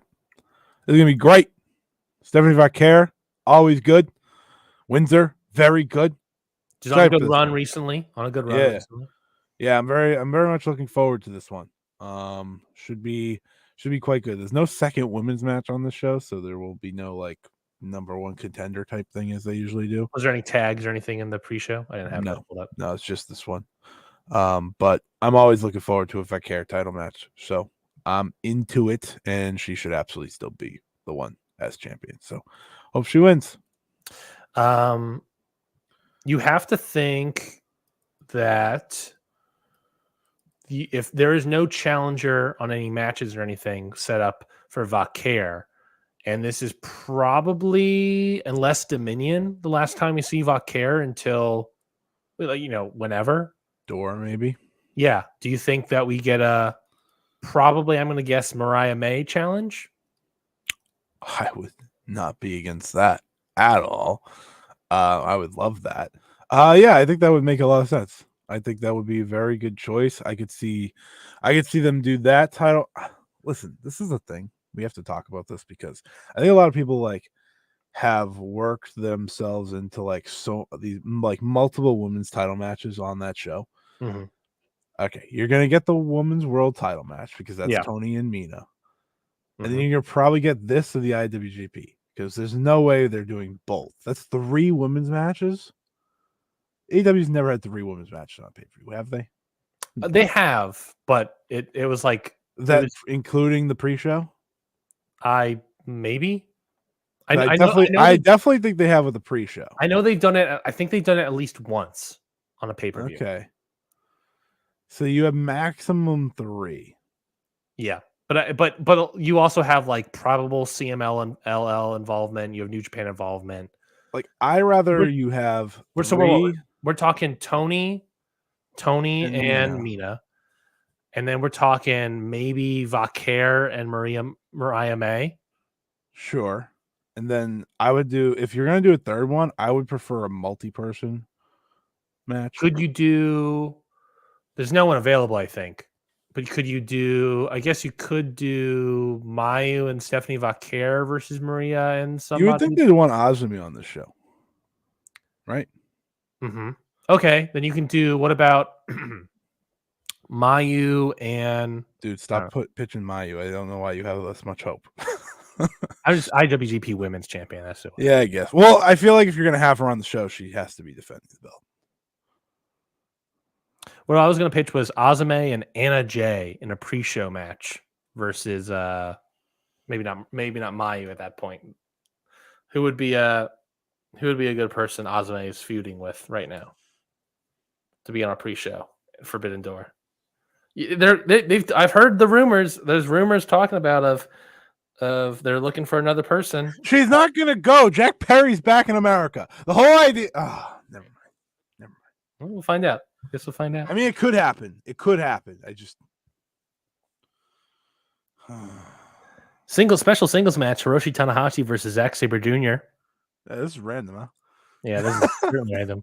But Zack Sabre Jr. gets the win here. I think undoubtedly. Redemption for Wrestle Kingdom.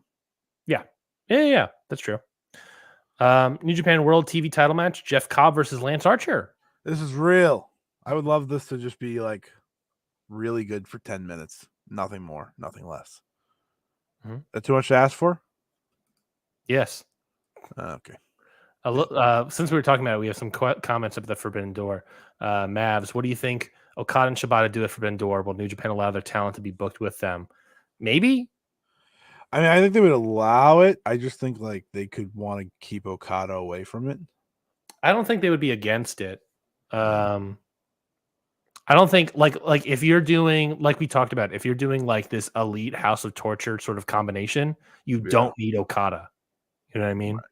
You can just do Evil, Jack Perry, Ren Narita, and the Young Bucks, and like a 5-man. Crazy match. Yeah. That you don't need Okada for these sort of things. Twain, Mac, or just Mayu in a champion versus champion match, nothing on the line.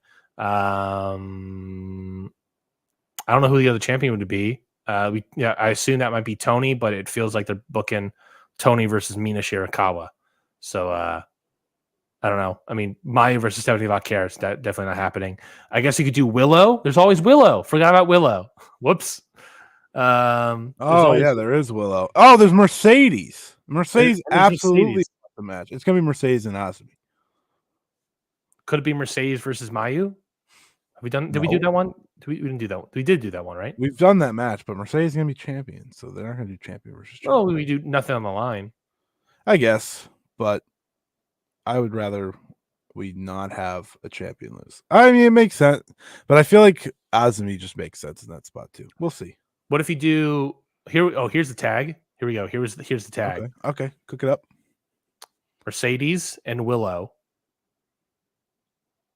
versus Mayu and Stephanie Vaquer. I mean, I wouldn't say no. But I'm not gonna say no either. Definitely wouldn't say no to that. Not gonna say no at all.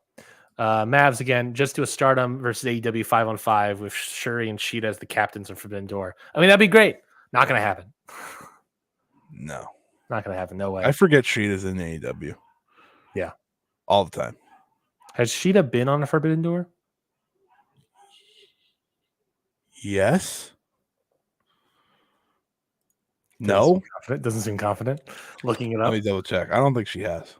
Back to Resurgence. New Japan World TV title match: Jeff Cobb versus Lance Archer. That should be big boy season. Never open weight title match. Shingo Takagi versus. She has not. Oh, interesting. Never open weight title match. Shingo versus Yuya Uemura. Good fundamentals, probably. That's an interesting one. Yeah, I mean, Shingo's winning. Well, yeah, obviously, as he should. Can we do a quick ranking of the New Japan pillars? Yeah. So Yuya, Ren Narita, one, Shooter, and Tsuji. Yeah. Right? That's all the pillars? Yeah. What is this in terms of like what they see or what we see? What we see in them right now. Because what they see is Yuya is number one. He's a champion. Everyone else is a loser. Yeah, this is never versus KOPW. So like AEW, we've talked about this before. It's Jack Perry. It's a depth of a space of interest, yeah, of interest, and then the others, Darby, a little bit more of a depth, and then MJF, and then a cliff, and then under the cliff is hell, and then it's Sammy Guevara. You say that, but I don't know. I might have Sammy. But there's no chance. No. Now you're taking it too far. Listen, but MJF has more power in the company than Sammy does. So MJF can do WWE ass storylines. Sammy can't. You know what I mean? So like, I don't care. Sammy Guevara stinks. Okay, let's move off of that. Let's move off of that. New Japan 4 pillars. What do we got? I think number 1 is your preference.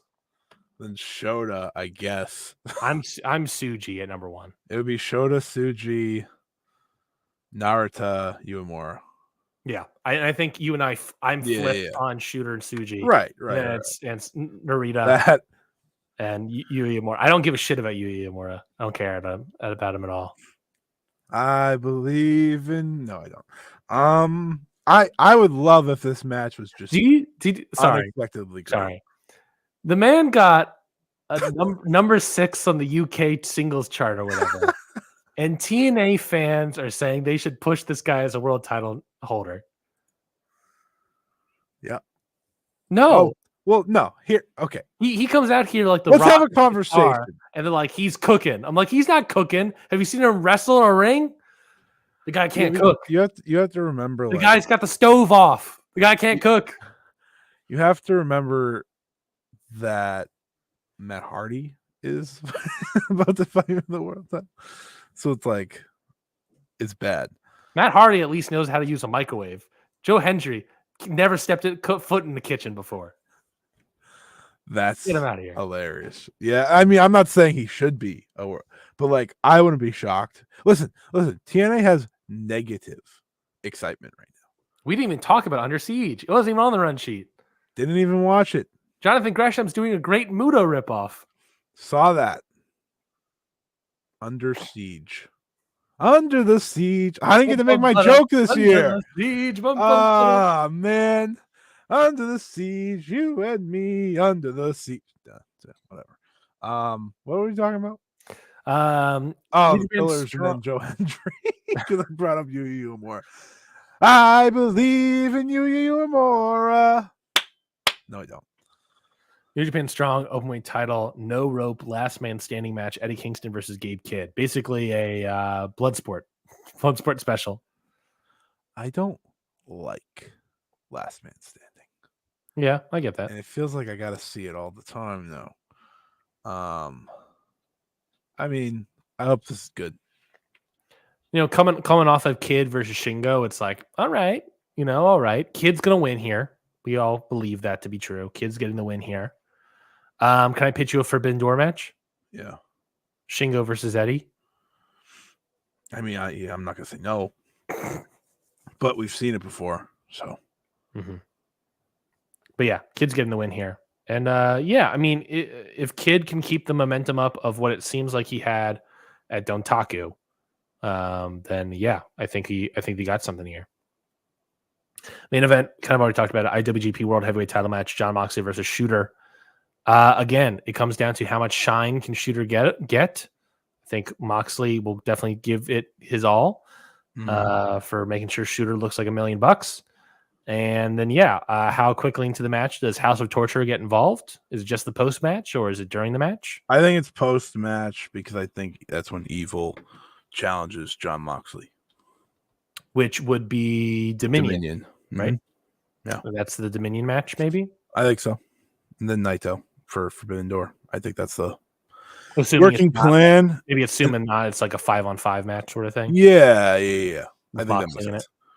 I think that makes sense. Yeah, I think that works. And I think you have because you're in the US, and if the Evil match was to happen in the US, I think you'd have House of Torture ruin the world title match. No offense. But keep them more heel. Like piss people off even more because they already hate them. But since it's just gonna happen at Dominion, I think Evil can come in. They can be having a moment post match, Shota and John, and then Evil and the House of Torture beats them down. Which would you rather have where? Dominion, Forbidden Door, Moxley versus Evil, Moxley versus Jack Perry.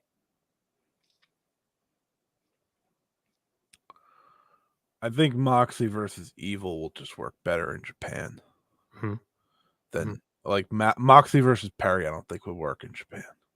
I think it could. It could, but like I don't think they'll have as much of a connection. I think there'll be a lot of pissy babies about that one. Like I think it'd be much more interesting in America because Jack Perry is such a interesting character now. Yep. Shout out Jack Perry, huh? Look at us. Look at us talking about shit. The scapegoat. Look at us. I know. Like shout out to the scapegoat. The footage worked. I told you. Ryan's always right. That's not true. But that one you were. I mean, it had nothing. It didn't affect me at all for the Bucks versus FTR, but it was for Jack Perry, and that's what mattered. New Japan Resurgence as of right now. Sorry, not as of right now, but as of May 1st, according to WrestleTix. Set up 3,000 basically. Tickets distributed 2,300. So they had an extra 700 or 650 tickets left to sell as of 4 days ago. They should do good. Well, they could get a sellout. Yeah, for sure. We just announced the card fully, so I don't know. I have to just officially got their main event too, technically. Yeah. So as much as we want to say like, well, we all knew what was happening, it still helps to get confirmation. Yeah. Plus, you also have those other matches, so I would be interested to see. It's a pretty solid card. Yeah, for a strong. Yeah, I think it's pretty good. I think it's pretty good for a New Japan show. What are you talking about? You say for a strong in the year 2024, it's pretty solid for a New Japan show. I mean, that's probably true. It's probably true. Speaking about a New Japan show, BOSJ Best of Super Juniors starts on Saturday as well. If you like a little bit of a kind of a history, an appetizer, go to the patreon.com/countoutpod.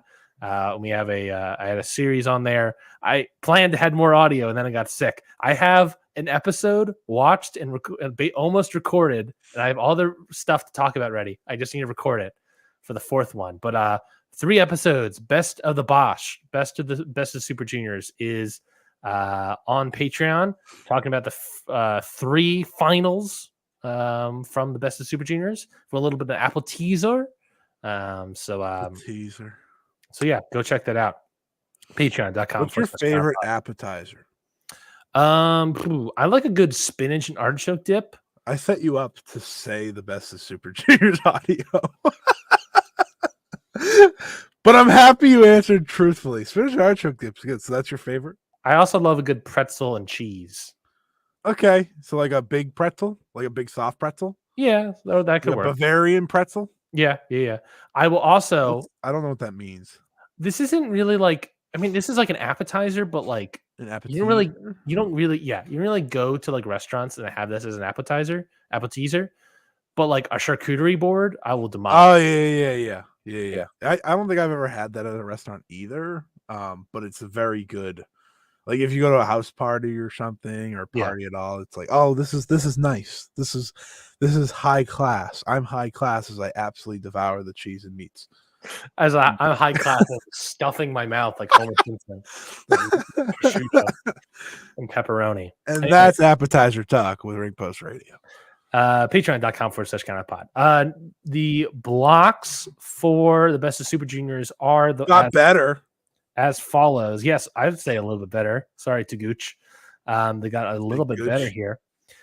A block: El Desperado, Kevin Knight, Bushi, Teton, TJP, Kosei Fujita, Blake Christian, Clark Connors, Yoshinobu Kanemaru, and Hayata. So this is the worst block, and here's why.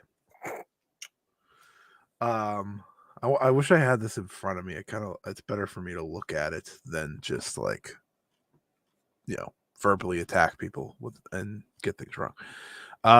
However, this is the worst block because one, I have the blocks in front of me. You're welcome. What can I say except you're welcome? This is the worst block because Hayata.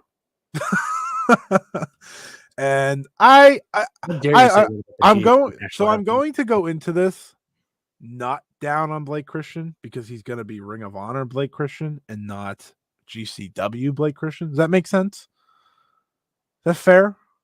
I don't know, man. I don't either because I'm not really a big fan of regular, but he has ROH. All Heat. All Heat is the GCW gimmick.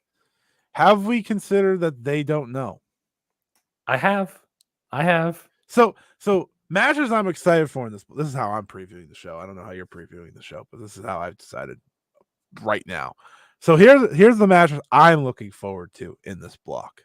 Okay, you listen. You ready for this? You good? El Desperado versus Teton, which is the night one main event. Yes, I was going to give you the hit you with the main events as well.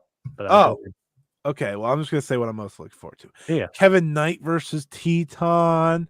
Kosei Fujita versus like everyone that's good because I love Kosei Fujita. This is a weird block because like two people make it out. I would love it just to be one. I would like it to be Despy, Teton, or Fujita. Those are my three that I want to see make it out. Hayata's the national champion. Correct. He beat Jack Morris. I'm gonna praise Noah in about 10 minutes here. But yeah, I think I think this block, despite being the worst block for me, is better on second look, if that makes sense. It's still not great, but it's better than I thought it was. I'll tell you this: I'm off I'm not fully off in terms of the best of the Super Juniors winner. I'm off the Destiny chain. Okay. I think his time is passing. I think we need to clip that just in case he wins. I think coming out of the block, you can't deny Teton as a possibility just because of last year. Damn right. But I think for me, I think for me it's TJP. Oh, the open weight guy. Yeah. I think you have to give him a little bit of the push, especially if you're saying that he's the leader of of United Empire now. The captain or whatever. You gotta give him a little bit of that push. Yeah, sure. No, you're not wrong. You're not wrong. But I don't see him in. I'm looking around. I don't see him in a lot of main events. He has a main event against Despy in Tokyo. I assume that's Cork and Hall. What's the final night? Final night for A block is Cork and Hall, I believe. May 30th. This is all the matches. Kosei Fujita versus Blake Christian. Okay. Nothing. That's a nothing. Clark Connors versus Kanemaru. Probably nothing. Despy versus Hayata. That could be something for sure. Kevin Knight versus Bushi. No. Teton versus TJP. All right. So yeah. That's it.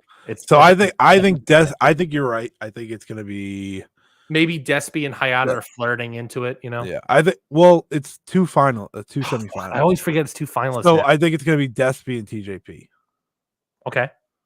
I think that makes a lot of sense. I think you're absolutely right. And then on the other side, well, let's talk about B block, the full B block. Oh, I like the B block. Kushida Hiromu Takahashi. By the way, Doki. injury replacement Kushida. He was not originally in this. Correct. Doki.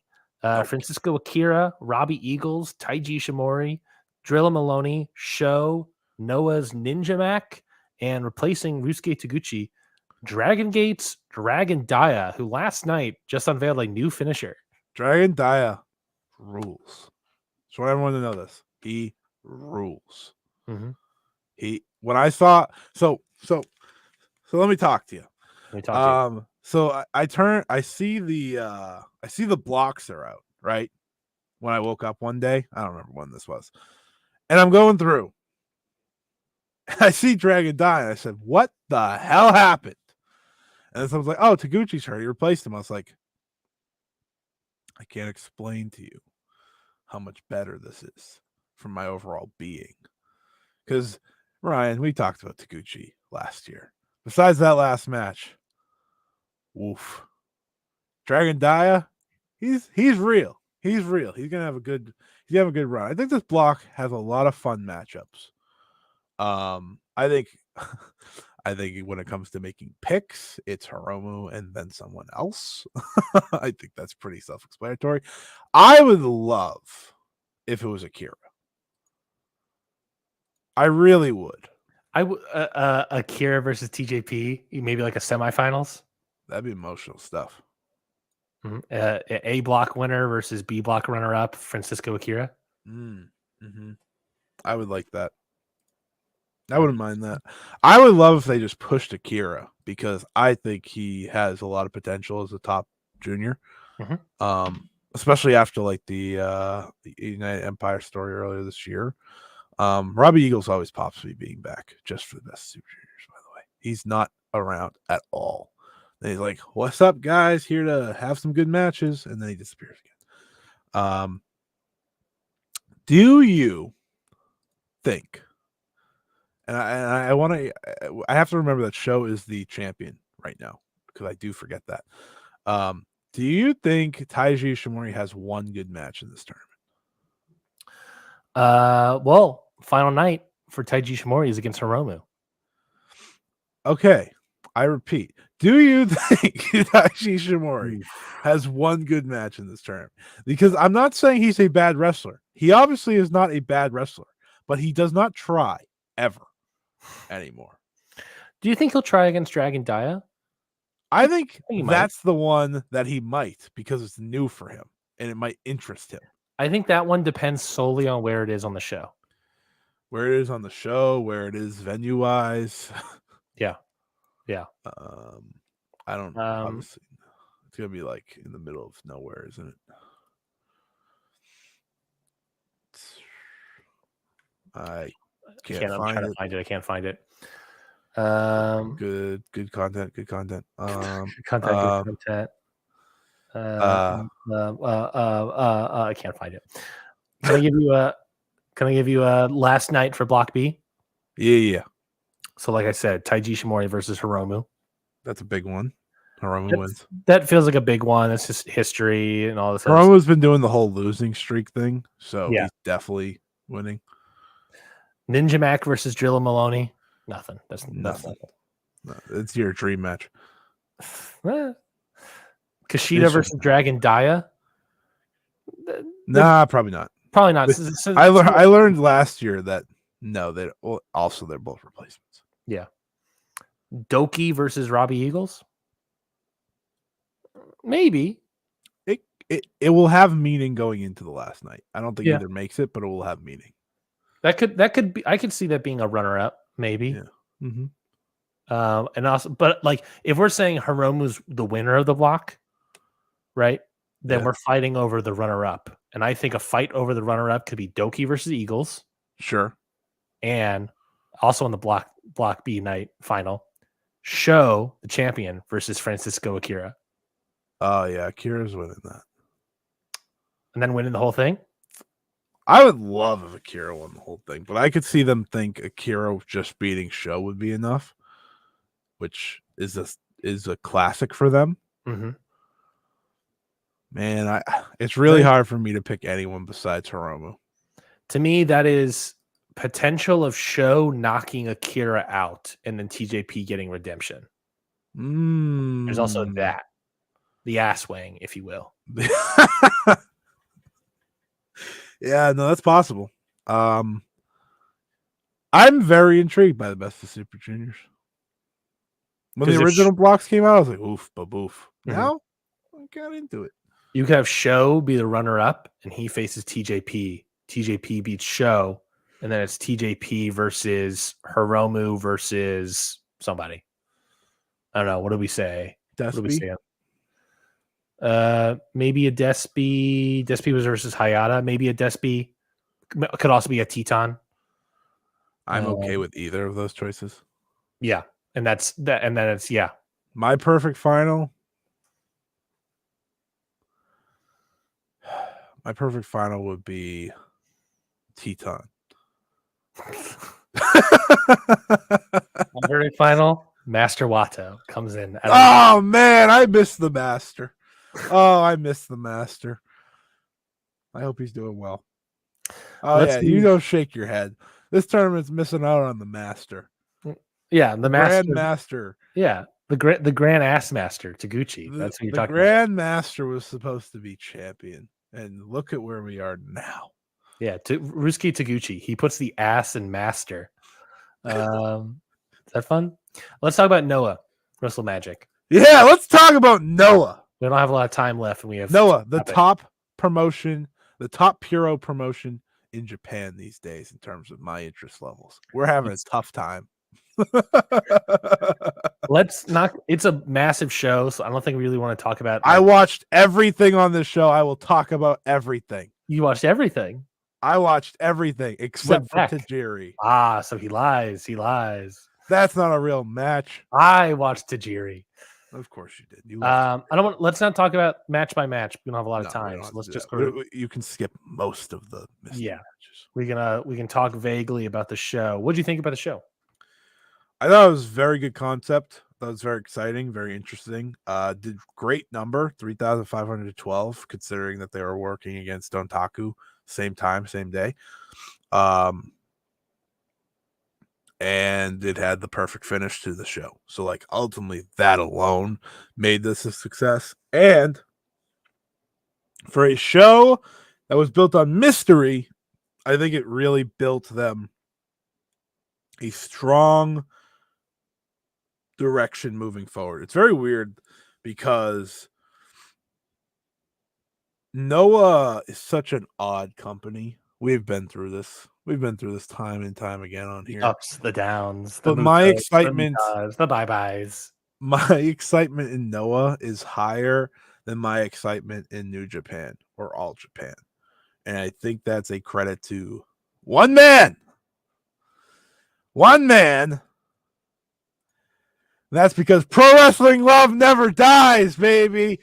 It's alive and well through Kaito Kiyomiya. Look at that guy. He is so happy.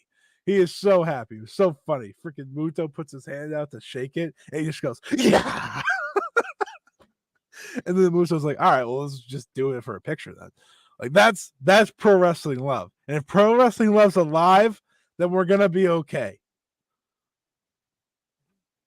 I think you're completely wrong. I think there's no better pro wrestling love than Jake Lee reuniting with former booker of All Japan, Tajiri. And then Tajiri trying to figure out how to do the finger guns. See, that's just wrestling pain. That's wrestling pain. Pro wrestling love is alive and well. I'm doing great. Masaki Tamiya broke his skull open for the love of the game. Yeah, that match ruled. That match to me was the best match of the show, in my taste. But like, I have not seen the Shibata bloody headbutt in years, and there's a reason why I haven't seen it in years. And I saw it with Masaki Tamiya, and I was like, "This motherfucker." You want to hear a concerning thing? What's that? This is not the first time Kitamiya has done. I know this isn't the first time he's done it, but I feel like I haven't seen it in years. It's terrifying that every time he does it, this happens. Yes. I see shit headbutts all the time, and this doesn't happen. But when he does it, whoosh. It's like, I feel like I don't want to be like the full-on Dave here when it's like, he's worried about safety of the wrestlers. but like there is a concern for me. But also when I see a headbutt like that and he immediately starts bleeding, it's an extra quarter star. It's the burning hammer bump. You know what I mean? Where it's like if I see a burning hammer, it gets an extra quarter. If I see a shoot headbutt that causes blood, that's an extra quarter. You know, I'm a sick freak. And I love it. Yeah, it's insane. That match was great. That match was I was really watching good. this Takeshi live. Sekira ruled also in that match. That's what he does. How How old is this man? Takeshi Sekira? 54? 53. 53. Yeah. Does he have any sort of case, Hall of Fame case for longevity? No, because he started so late, probably. How long has he been wrestling? He's been wrestling since 2000. So if he's 54, 53, that's he started with 30? 30. Yeah. His longevity, he should have a case because he's still great. Yeah. I mean, I guess if he started 10 years earlier, then there's something there for sure. But I mean, nearly 25 years is still impressive. It's an impressive career, especially since he's still very clearly good. You know, and like I'm watching this show and I'm watching Kaito win, and I'm like, okay, we got Segura, who I'd like to see. We got Masakita Miya, who I'd obviously like to see. I feel like I've been saying Masakita Miya's name for a decade now. Yeah. I'm gonna assume they probably run the Oiwa match before Oiwa goes back. Obviously they're not gonna do it right now, but Keno has to happen eventually. Listen, I think you're just letting Kiyomiya run for a long time because I'll say it on the podcast, he's the best wrestler in Puro, and it's not close right now. And now he's world champion. Let him run. You're probably going to do the Jake Lee match against my will. I accept it. But, you know, there's some excitement here. Also, Alpha Wolf and Dragonbane did the damn thing again. One of the best tag teams, I think, today. Yeah, I think we can officially put them on the list of top tag teams this year. I think they're on the list. Their hit rate's very high. It almost doesn't matter who they're facing. Like I see who they're facing half the time. I'm like, okay, and then they deliver. And when I see Yashi or whatever, I don't give a fuck. Brother Yashi, yeah. No one's getting excited for Brother Yashi. But here we are. Then I thought it was fun to see Marigold, obviously, in action. I thought it was obviously you haven't been on the show since Marigold became a thing, which is insane to me, by the way. That is insane to think about. The last time you were on this show, Marigold wasn't official yet. Correct. That's crazy. Yeah. In your world, I get why that's insane. By the way, my opinion, one of the ice cold take on that for me. I don't have an opinion on Marigold. It's 5 wrestlers that I know, really 4, and a bunch of wrestlers I don't know anything about. And this is the first match on this show, basically a preview tag, and their first show, nothing's really shooting out to me. So it's like, I don't have any takes on Marigold right now because it's just like, you know, they're a group of people, you know? Yeah. For you, it's like brand new. Yeah. I don't know anybody. So it's like, I don't have any take, you know? Yeah. But I liked the preview match here. They didn't do an angle. I was hoping they did an angle. And then I love the world title match. Shout out to Wagner. I just want to give him some credit for his past year in Noah. Just a fantastic run as national champion, as heavyweight champion. Mm-hmm. He deserves his flowers, man. He's a big reason that I didn't fall out of Noah when they had a certain someone as world champion. And I think he's a very special talent that I'm interested to see what's next for him. I don't think he's leaving Noah or anything. I'm just interested to see what's next. Can I give you my pitch? Have him beat Hayata in 10 seconds? No. Bring in Kalina Del Mal. Yeah. Tag team. I don't know why they haven't yet. Tag team run. Him and his brother versus Jack Morris and Anthony Green. And they crushed them. Yeah. By the way, nice seeing Ten Koji. Ten's on. Looking rough, dude. He actually saddens me to look at. Yeah. He is so old. He cannot lift his arms for his spray tan. Like when his arms are up on the ropes and he's kicking a guy, stopping a mud hole in the corner, you can see the outline of where his arms were down for the spray tan underneath his armpits. It's rough, dude. I couldn't believe that, one, they went with them, and two, they were in the semi-main event. Yeah. Daga Alejandro, I thought was pretty fun. I thought Starboy Charlie and Titus Alexander was pretty fun in their basically opener against Oiwa and Nanaba. Mm-hmm. Yamato Kano, I thought was fun. Yamato Kano, I thought was way too nothing for me. That's fair. For two guys that are very good. That's fair. I don't blame you on that one. It was a good show though. I thought it was pretty good. I was fine with it. It was long and there was a lot of stuff on it, but like I was fine with it. I'm excited. Listen, it ultimately leaves me excited for Noah, which it's been a while. It's been a long time, and maybe in part that's because New Japan isn't lighting up the world right now, and All Japan's bad. Like I can't even sit here and sugarcoat that one. All Japan is bad. It's not that they're bad. It's just they've lost all the excitement that they had at the end of the year. And the Champion Carnival stinks. Yeah. There is a lot of it is not match quality of this Champion Carnival, which is disappointing. No, I'm excited. I do think that the world champions of the three promotions are great. Moxley, Anzai, and Kaito. Mm-hmm. The problem is it's very clear that All Japan and Noah are trying to lead this new era of Puro, and New Japan's still stuck in trying to just pop the rating. Which, I get, Takeshi Sugiura has 68 matches on his match guide that are 8+ ratings. Yeah, he's incredible. And they are, of course, 2023, 2018, 2016, 2021, 2010, 2021, 2020, 2003, 2015, 2010, 2011, 2014. Like they're all over the place. Are you trying to get him in the Hall of Fame or something? Is this what you're trying to do? I don't know. I'm trying to ask if he's a contender. Is he the Ishii of Noah? He's won the titles, obviously. I've seen people say he's the best Noah wrestler. Is there an argument? For best Noah wrestler, I think so. Because the other two people that you think of when it comes to Noah, like as the best Noah wrestlers, are people that started All Japan. Yeah, Sugiura is a Noah guy through and through, and he's always been a Noah guy, and he's killed it every year. I think he has a conversation at least.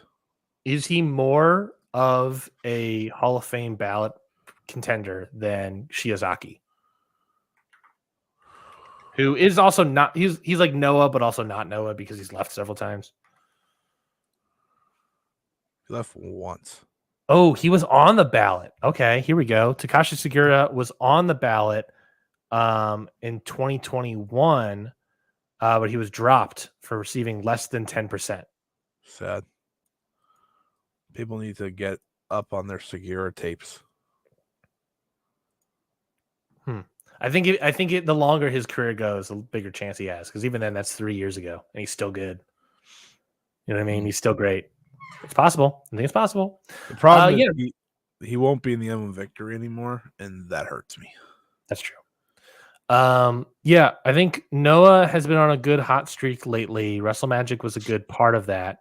And now that Monday Magic and all these sort of things are over, can they keep that momentum up? That's my question. Especially if new champion Kaito. I'm interested to see where they go from here. Because it's going to be important. It's going to be important for Noah, important for Puro.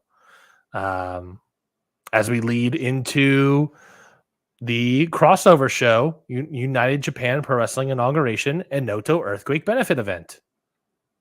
That's my lead into it. The last topic. It's a hell of a freaking run. Ooh, that's a long name. Yeah, so here's the card. Ready?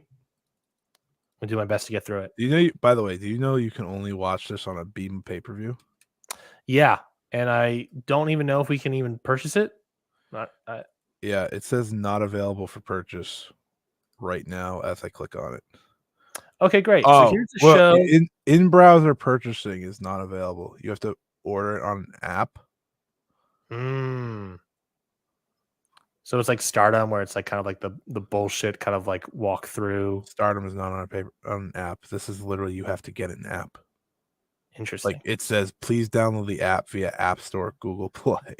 Well, if you want to watch this show and go through some convoluted mess, let's talk about what this card is real quickly. I'll go run through it real quickly. All right. Fastest speed I got. Hiroshi Tanahashi, Naomichi Marufuji, and Senshiro Takagi versus House of Torture, Evil, Ren Narita, and Yujiro Takahashi. Presidents win. Kano versus Kosei. Presidents don't win. Oh, wait, Yujiro's in this. Yeah, you're right. Kano versus Kosei Fujita, special singles. Very interesting. Very interesting. That should be good if Kano wants to try. He's kind of angering me lately.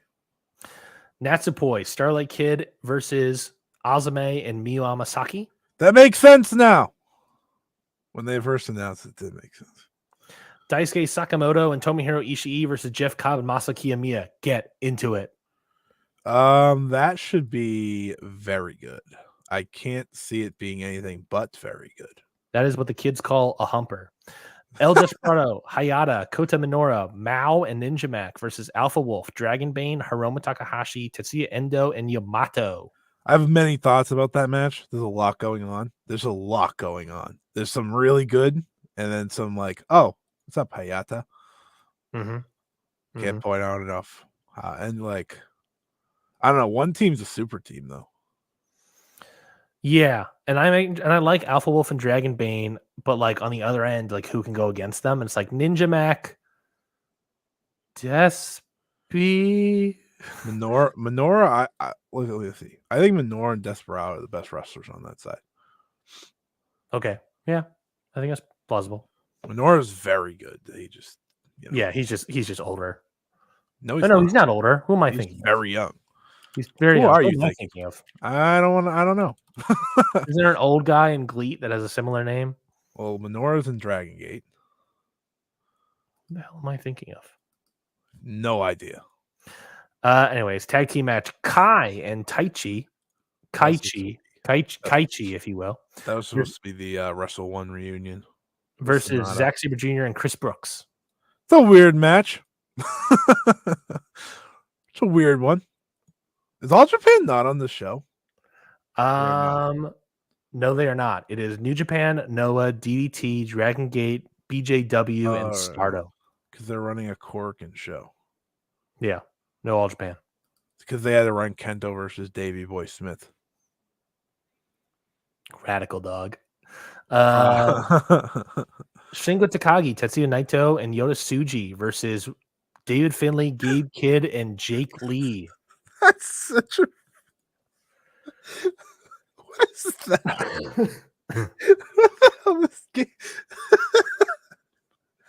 One, for some reason, Gabe Kidd on the show feels very out of place. Two, what? All right. If Naito takes his shirt off, sure, there's something here. Yeah, but that doesn't mean it'll be good. And then probably this will be good. I think. Well, this and the humper of the big dudes match earlier are probably your best matches on the show. Maybe Kano Fujita, but lately, who knows? 6-man tag team match: Konosuke Takeshita, Shun Skywalker, and Yuya Uemura versus Kaito Kiyomiya, Shota Umino, and Yuki Ueno. That's pretty good. I can't see that be bad. I cannot see it be bad. Who wins? You have AEW talent Takeshita. You have a New Japan champion in Yuya Uemura. You have a Noah champion, their title holder, in Kaito. You have 2 world champions on one side. Yeah, you have DDT's world champion Yuki Ueno on the other end. You have Shooter, who's a star in New Japan on that same team. Is Shooter taking the pin, or is also the #1 contender for the IWGP World Heavyweight Championship? Also true, which will be happening. This show is happening before his title match. This happens tomorrow. So then AEW signed talent is on the losing team. I think Uemura gets pinned. You don't think Shun Skywalker is getting pinned? Oh yeah, he can get pinned too. He's got nothing. He's not doing anything.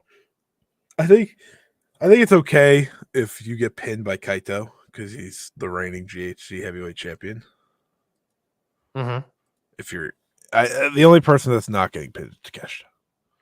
By the way, it says Takeshi's from DDT. So well, we all know. We all know what's happening. Yeah.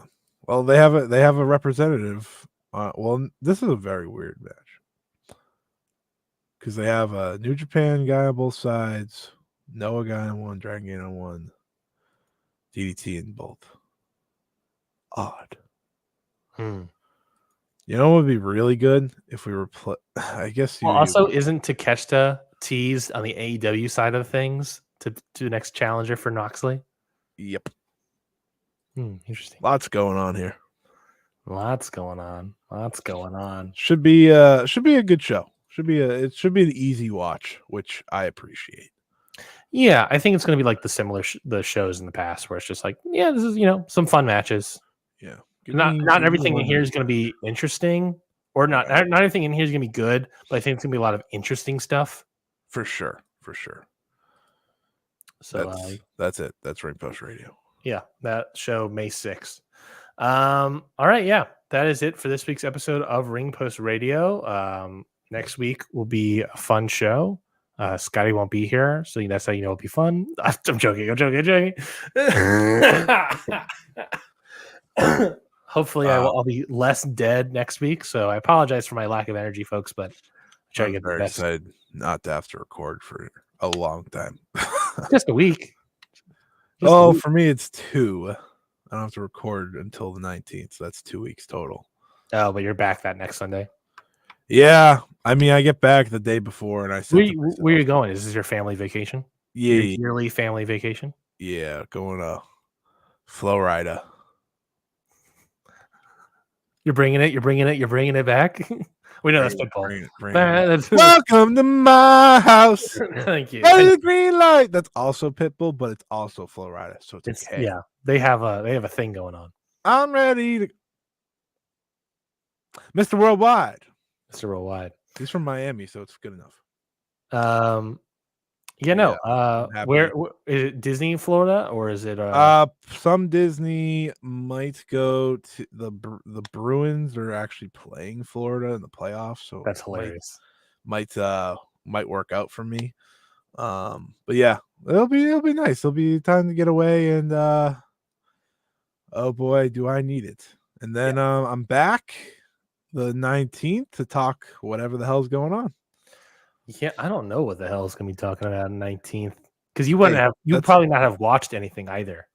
I will have not. I don't know what I will have to have watched, but I will watch a lot less in the next. I'll watch a lot less that week. I'll probably watch a few things. If anything, that is probably going to be our Double or Nothing preview. Oh, good. That'll work out quite well. Can I get a hot take in before we leave? Yeah. AWTV right now, kind of bad. All right, continue. That Winnipeg show gutted me. Yeah, it's hard to go from the Winnipeg crowd to the French crowd. Yeah. 1 week. I think the show could have been better if going back to the French crowd. It's like the crowd, the wrestlers get so much out of it, and when Winnipeg just sees Omega Okada and doesn't seem interested at all, then the crowd sucks. The crowd when they go to Canada, man. Just no. I'm sorry. I'm sorry that you have your top wrestlers from Winnipeg. You cannot return to this city. No, They didn't care about their top wrestlers. After even in this week of rap, no one can go back to Canada. Canada's dead to everybody. You can't go back to Canada. It is dead, gone. Yeah, no, it was rough. It was rough. Like I watched that show and I was like, maybe AEW is ice cold. Yeah, because I was just tough. Did I watch a great segment to close the show? Yes. Did I also think to myself, boy, that was a rough watch? Yes. Did I? You know what my take of that hot take of that segment was that I saw no one else talk about? How Jack Perry should have kept his hair in a ponytail. Oh, I did talk about that. I know you did. No, to be fair, he didn't mean for it to not be in a ponytail. Yeah. My hot take is that Kenny Omega, too much offense. Yeah. If you're selling an injury and this idea and recovering all this stuff, you cannot be running around and doing all these top moves. I understand the idea is he can't get hit in the gut, but he can do everything else, I guess, is the argument. But I don't know. What you're saying to me is you can wrestle tomorrow, buddy? What are you waiting for? You can't get hit in the stomachs. That's what I got from that, is that you can wrestle tomorrow, but even then he's like, give me a couple of months, and then he does all this stuff. I was like, no, that's way too much offense for running around V triggers, dragon suplexes. Ryan hates Kenny Omega. All right, you're gonna hear first, folks. I'm evil all the way, baby. Do we do match of the week? I didn't watch anything other than I had to watch because I've been still recovering and sick. Cry about it. Crazy Star versus FWC. There you go. Happened a few hours ago. Not few, but less than 12. So that's few. That's my match of the week. Thought it was lovely. I think we talked about everything else. So yeah, we talked everything I've watched. The tough part about being sick is, like, especially when your wife is also sick. I don't know if I told you this, but Jesse was also sick at the same time and still kind of sick. So we were both sick and we were both down. It's like, so I didn't really watch any wrestling because I could barely focus. But also, like, we just watched TV together, which is nice, but you know. Yeah. I don't blame you there. When I'm sick, any plugs? I don't do anything. So, any plugs? Yeah, we'll have another Stardom Road this week. Sometime I gotta record that sometime tonight. Oh, fuck me. It's falling apart. I need to go on vacation. I don't want to record anymore. I'm so tired. I'm so done. But yeah, that'll be out. I think we're going to talk about the history of the high speed title. So that'll be fun. That'll be a fun one, especially with the title kind of having a new meaning all of a sudden. It'll be a good conversation to have. So, and I bet it'd be fun to listen to that show on 2x speed, so you can replicate the high speed. I'll make sure I talk really slow so that when you put the 2x speed on, it just sounds normal. Yeah. That's like, good. Well, you know, Azumi. That's a good bit. This is a good bit. The belt. All right, get me out of here.